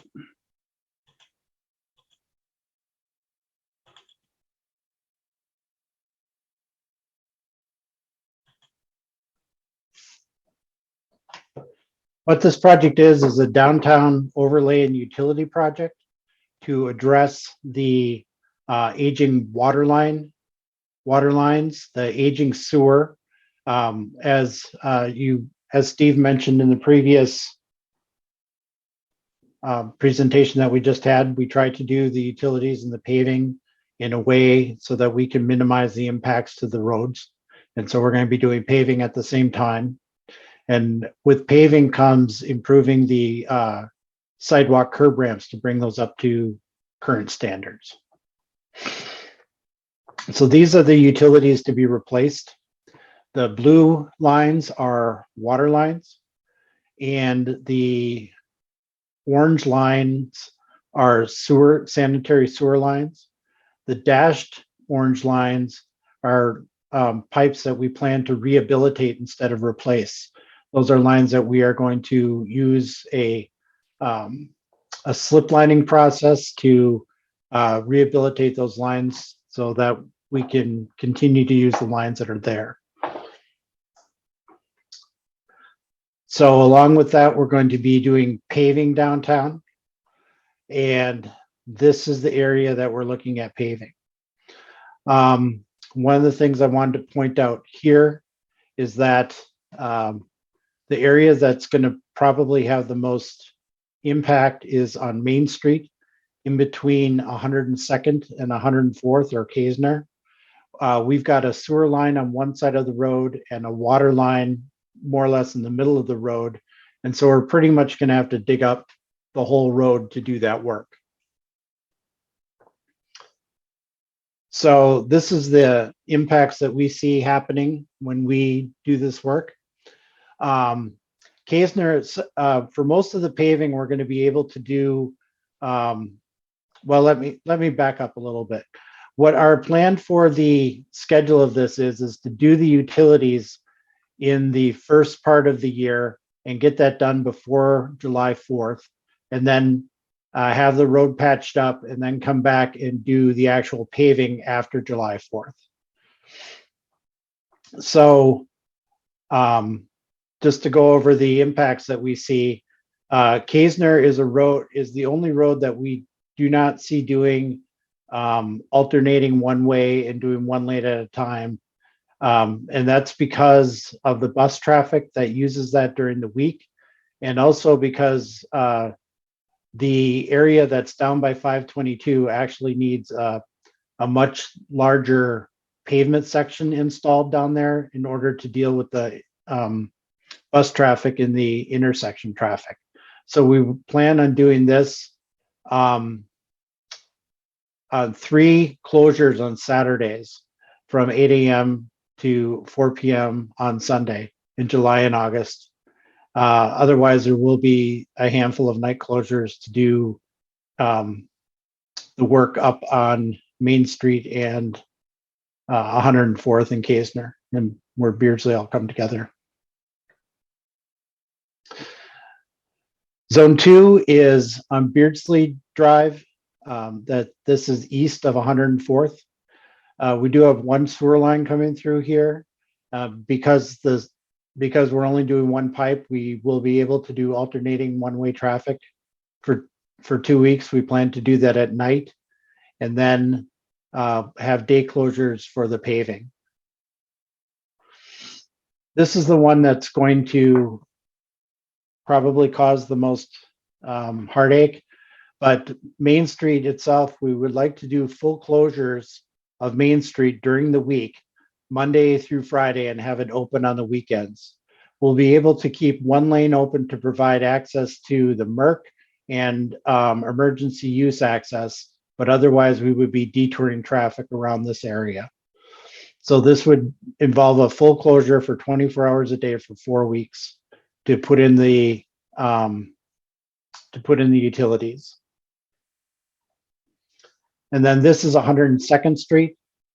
We see this as being night closures for 2 weeks in April and May, alternating one-way traffic. And because we need to, the 102nd Street Bridge is a vital link between downtown Bothell and the southern parts of town. So we need to be able to keep that open. And so that is basically our plan.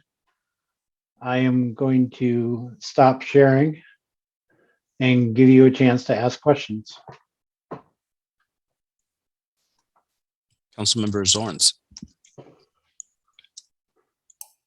That is some ambitious work. And I'm thinking of all the mental hoops and flexibility exercises people are going to have who go through downtown Bothell and finding alternative ways. It's a good problem to have. For 102nd, emergency vehicles. Yes. What is the plan? You know, if there's, I'm trying to remember the time frame, but did I see full closures on 102nd? No, 102nd is going to be alternating one-way traffic at all times. We need to be able to keep that route open because it is such a highly trafficked route, and also because the providing emergency services to the senior center and the other retirement facilities down there have a high use. Right. So we definitely are aware of keeping that one-way traffic and prioritizing emergency vehicles through there. Okay, well, and I appreciate you thinking and planning for the MERC. You guys are always right on top of things. And also 4th of July parade, figuring out how we can make the 4th of July magic happen. So Thank you for that. The slip lining, because we went on our hill here, we went through the, if I'm understanding what's going to go right, to preserve the, get some extra use out of the existing pipes right now. Yes. Is that where they use a light to try to adhere the slip lining to the pipes? That is correct. So I know it recently happened in our neighborhood, and they had some difficulties with it. Is this the same group, or is it a different group who's doing it? And are we prepared to make sure that there's not a revisiting of having to come out and do those pipes again? I'm actually not aware of who did that work before, so I can't really comment on whether that's the same group or not. I actually, and I'm going to have to take back one thing. It's not going to be the light cured type product. It's going to be a different product that's a little bit more modern, and and also cures a little bit faster.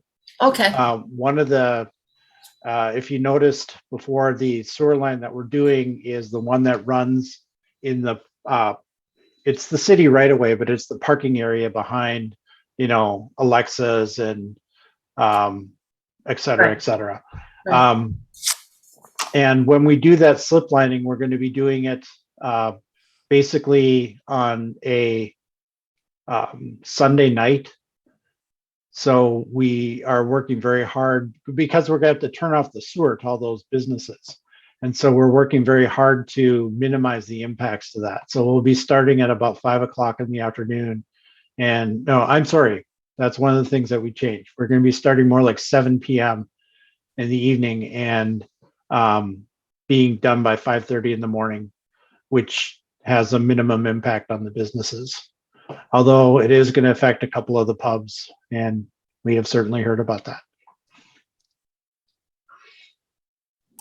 I imagine you have. Well, thank you for all the planning. I'm not going to, be an extra cook in the kitchen. And I appreciate all the work to keeping our downtown moving where it's important that it moves. So thank you for your presentation. Councilmember Aldrichs. Thanks for being here and talking us through this. I would like to kind of expand on one of a question to Councilmember Zorn's comment about 4th of July. Will there be any interruption to the parade with the plans through June and July, or is that a weekend event that will there be kind of debris, or will it look like a work site? How will that affect the parade is my question. The road is going to have the new pipes in, and then there'll be new asphalt patches over the top of all those pipes, but it will not look like a newly paved road. But we do have every intention of having that entire area cleaned up, all construction equipment, et cetera, removed from the work site. We're not going to see the high school band marching through barrels or anything like that.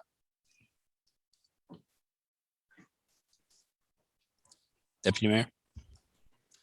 Thank you, Mayor, and thank you, Jack. This is very helpful, and it'll be a good drill for marching bands to go around barrels and stuff. It'll be interesting. The question I have is still it's unclear in my mind. We have 2 agenda items for us to approve contracts, and I'm not sure who's going to be doing what yet, and how is that gonna. Okay, so Kamins is the contractor. They're the ones that are going to be doing the actual work. And the other contract is for a consultant, basically to help me administer the work. So they're engineers that are going to be helping me do materials reviews and payments and stuff like that. Okay. So KBA is the consultant who you will work with? Yes. And then Kamins is the construction? Is the construction contractor. And the consulting services, $228,992? That sounds correct. Okay. That's what I'm looking at the agenda item. Yeah. Okay. Well, So Yeah, is it for this project then 228,000, or is it like they're going to help you with more things? No, that's just this project. Oh, sorry, you see my facial reaction. It's like seems. Yeah, it's a $2 million project. So that's what it takes to administer a project. Okay. Thank you. Councilmember McNeil. Thank you, Mayor. Thanks, Jack, for the presentation. I just had a question. You had mentioned something about the businesses, the pubs on Main Street being affected by, was it the sewer that they're affected by? Yes. Okay, and when you say affected, does that mean that they're not going to have access to the sewer for a period of time? They're not going to have access to the sewer from 7 p.m.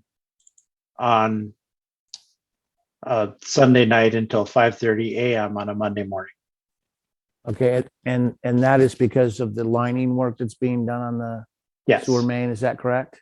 Yes. The work that's being done on that sewer main, will that work allow future growth if Main Street businesses change and they do future development on those properties on the south side of Main Street?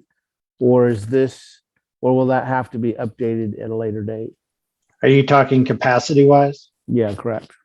I'm not involved in the planning of that, but this is the recommendation by our utilities group, and they do pay attention to that. So I can't tell you for sure, but we have not had a recommendation to enlarge those pipes. Okay, thank you.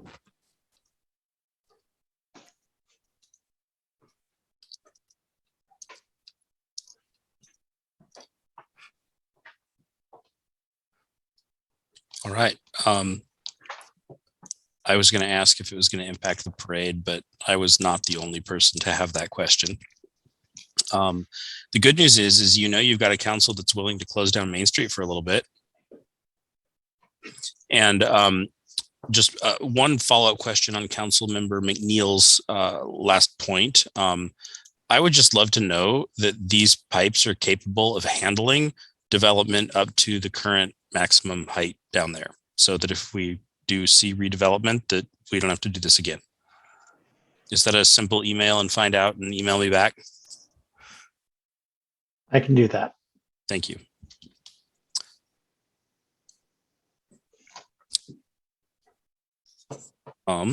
That's all I've got. Paul, should we handle these motions separately? Yes, please. All right. I would like to entertain one.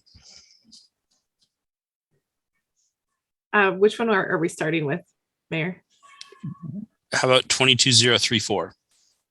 Okay, is that the I motion to approve the recommended action on the bill the mayor just stated? Yes. Do I have a second? I have a second from Deputy Mayor Alcabra. I have a motion from Councilmember Aldrich and a second from Deputy Mayor Alcabra on the floor to approve the award of the 2021 Downtown Overlay and Utility Project Contract with Kamins Construction Incorporated in the amount of $2,211,481.09. And don't forget the 9 cents. Does anyone wish to discuss or speak to the motion? All right, City Clerk. Please say yes or no when I call your name. Councilmember Zorns, Yes. Mayor Thompson, Yes. Councilmember Alders, Yes. Councilmember McNeil, No. Deputy Mayor Alcabra. Yes. Passes 4-1 with Councilmember McNeil dissenting and Councilmembers Menke and Dorr absent and excused. All right. Now I am looking for another motion on Agenda Bill 20. It was 22030, I believe it was.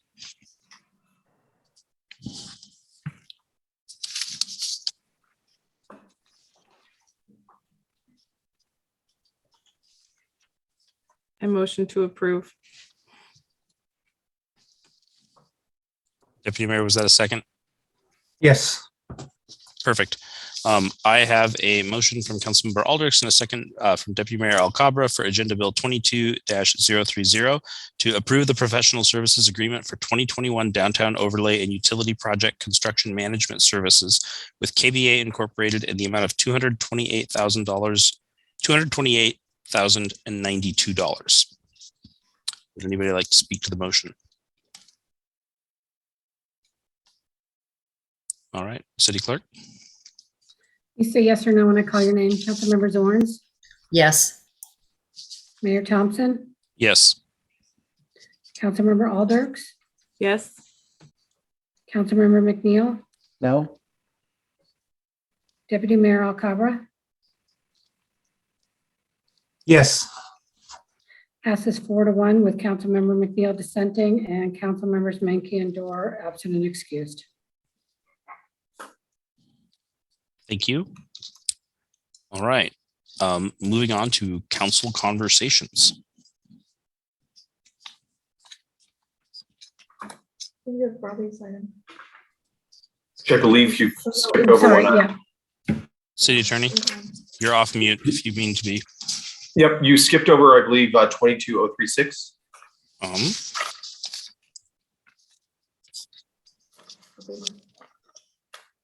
Yes, I totally did. Thank you so much. We have Agenda Bill 22036, consideration of an update to the city's procurement policy. And we have Deputy City Attorney Robbie Sepler to present. Thank you very much, Mayor. Good evening, Council.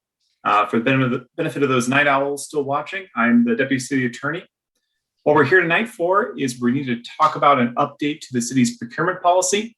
The reason being, the procurement policy is out of date due to some changes in state law over the last several years. And also the process through which the procurement policy is updated is rather cumbersome. So we're looking to update that to make that more streamlined so that we can keep our procurement policy up to date in changes with best practices and also with changes in state law. So there are several kind of major groupings of changes we're looking at tonight. They're outlined in depth in the agenda materials. So given the hour and given the, I think the detail that was provided for you in the agenda bill, I think I'm going to be happy just to respond to any questions that you may have at this point with the general idea that we're looking to update the procurement policy to implement new state law that's been passed since 2018, the last time that the procurement policy was updated. So with that, does any council member have any specific questions or concerns?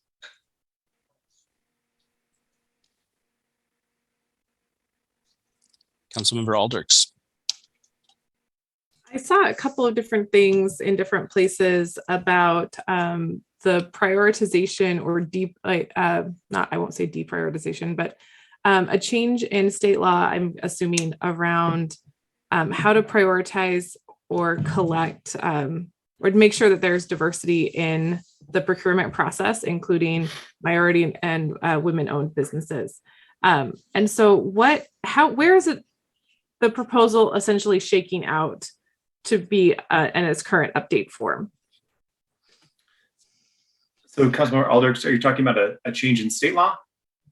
I'm not entirely sure. So I saw in a couple of different places that it was hard to track, but a requirement at one point to accept at least one bid from a minority or women-owned business, and then another point saying that there would be no priority given. And I'm just trying to figure out where are we at currently and what complies with state law? Absolutely. Okay, so I think the first point to address your question is to keep in mind that there are kind of two general sets of laws that would govern our procurement. The first is federal, that applies when we receive federal funding and has certain requirements relating to what you're asking about. And then there's state law, which has certain prohibitions, but also has certain requirements as well. So with federally funded contracts, there's often a requirement to solicit a certain percentage of disadvantaged or minority-owned businesses. For state law, there's certain obstacles to doing that. One that comes to mind is the Initiative 200 that was enacted a while ago and was attempted to be overturned recently, but was rejected by the voters. So that places some limitations on what the city can do in terms of specifically soliciting business from minority-owned businesses. What some state law has, though, is talking about trying to solicit bids or invite bids from certain minority or women-owned businesses. I believe that is in the Small Works roster process as one option was kind of required. But we can't give specific preference at the end of the day under state law for contracts and funding that do not have federal funds attached. Basically, we award to the lowest responsible bidder, regardless of who that may be. So in summary, with federal funding, there are some requirements. With state law, there's some requirements to give the opportunity, but at the end of the day, we have to reward to the lowest responsible bidder, with responsible meaning that they're not disbarred and they have all their licensing and et cetera. Thank you for the clarification. I appreciate it. Absolutely.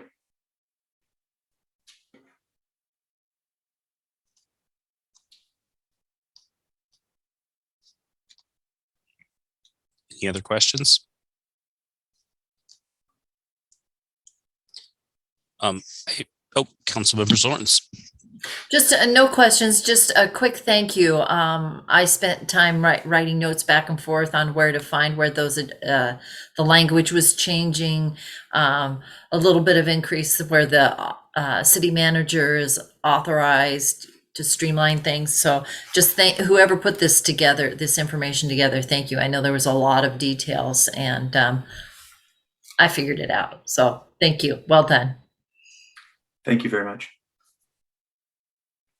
And I appreciate that it's going to save us time by dealing with agenda bills that we're just always going to approve anyway. So thank you for that. I echo what Councilmember Zorn said as well. Thank you very much, Mayor. Deputy Mayor? I was going to move to the recommended action. So, Councilmember Zorns? Second. All right, I have a motion on the floor by Deputy Mayor Alcabra, a second by Councilmember Zorns, to approve both the ordinance repealing the version of the procurement policy adopted in 2018 and authorizing the procurement policy to in the future be adopted or amended via resolution, and the resolution adopting an updated procurement policy.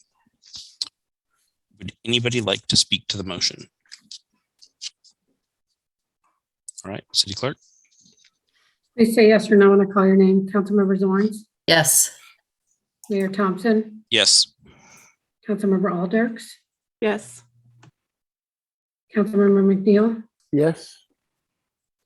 Deputy Mayor Alcabra. yes.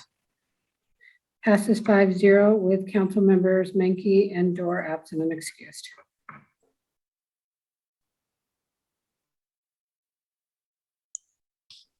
Thank you.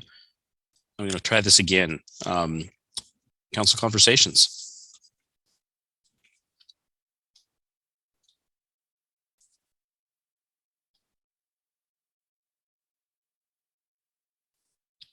Is the conversation that we would like to go into executive session now? All right. Hey, Mayor, I do have one thing. A couple times tonight we've heard about information. Just want to make sure that when we get information, it goes to all of us as a council, if we could. And then secondary to that, my heart's heavy right now with what's going on in Ukraine, as I'm assuming that most of us are feeling the pain, and I can just ask that everybody reach out to their friends and family and make sure that their loved ones are okay, and just spread a little bit of love for the folks. 700,000 plus people are migrating right now because of the issues that are happening in that country, and my heart's heavy right now for all of them. So just everybody reach out and spread some love. Thank you for bringing that up. Actually, Councilmember Zorns had mentioned earlier in the week taking a moment of silence for Ukraine, and that didn't get into the agenda today. But I would just like to take a moment of silence right now, please.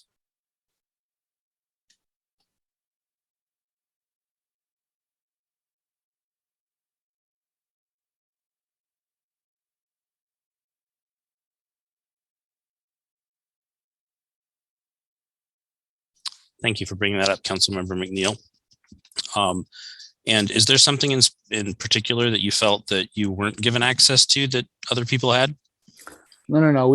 We're having general conversations. A couple times it was requested information be sent to you about example, the sewer. Oh, yeah. I'm just saying, yeah, if we can make sure that when we say that, it goes to all of us, it would be good. Just Absolutely. informational purposes. Thank you. And I would like to call out Aaron for doing a fantastic job of that this week in particular.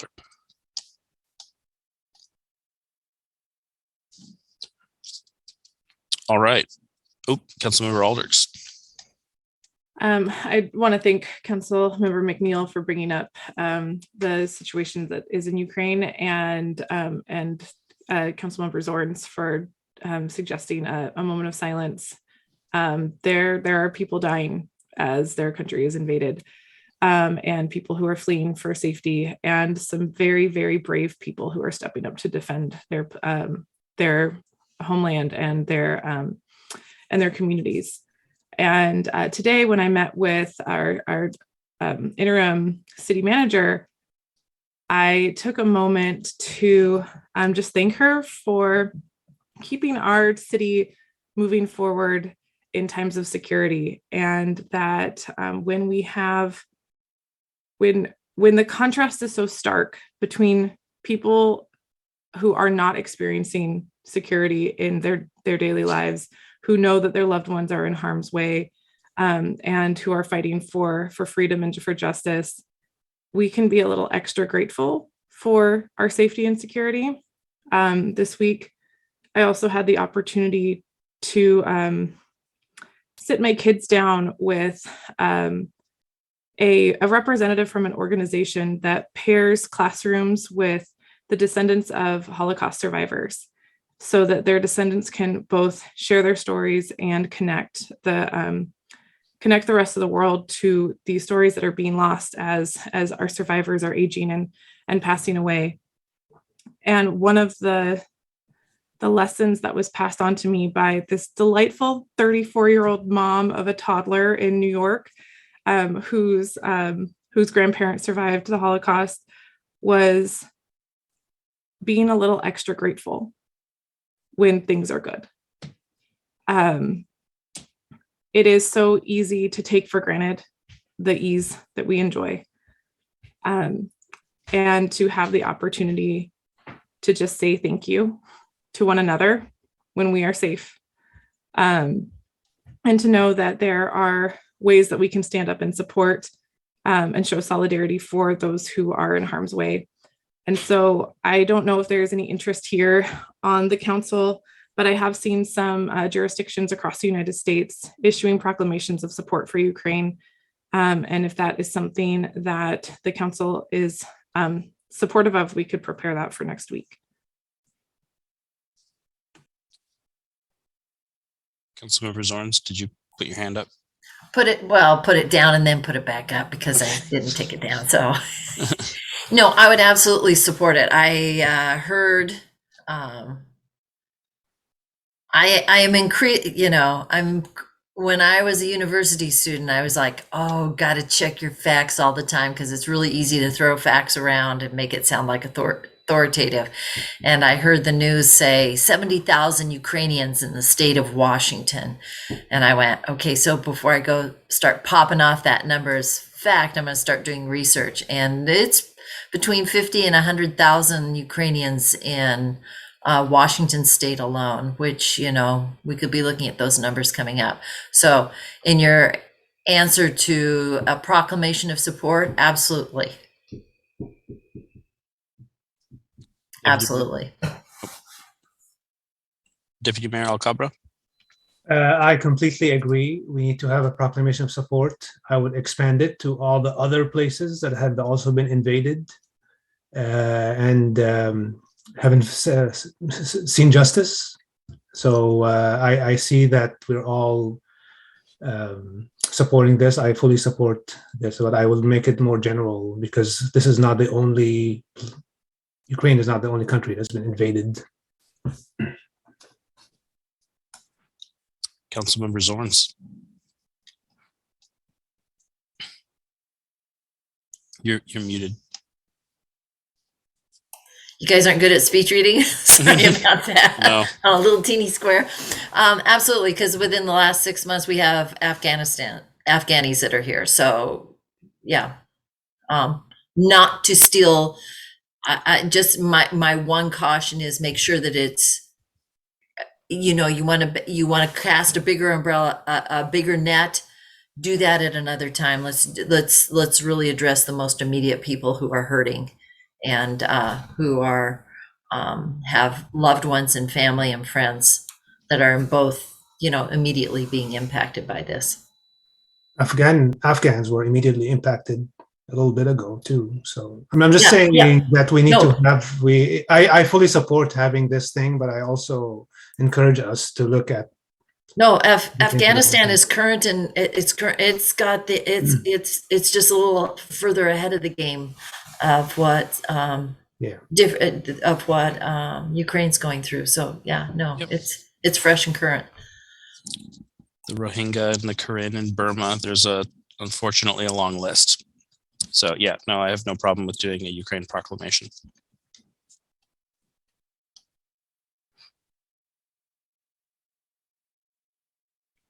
All right. Speak now or forever hold your peace, at least until council conversations next week. All right, we will now adjourn to closed session pursuant to RCW 4230140-4A, labor negotiations, anticipated to last 45 minutes with no action expected. And I will see you all there in 5 minutes. Oh, Deputy Mayor? Are we going to come back here after we're done?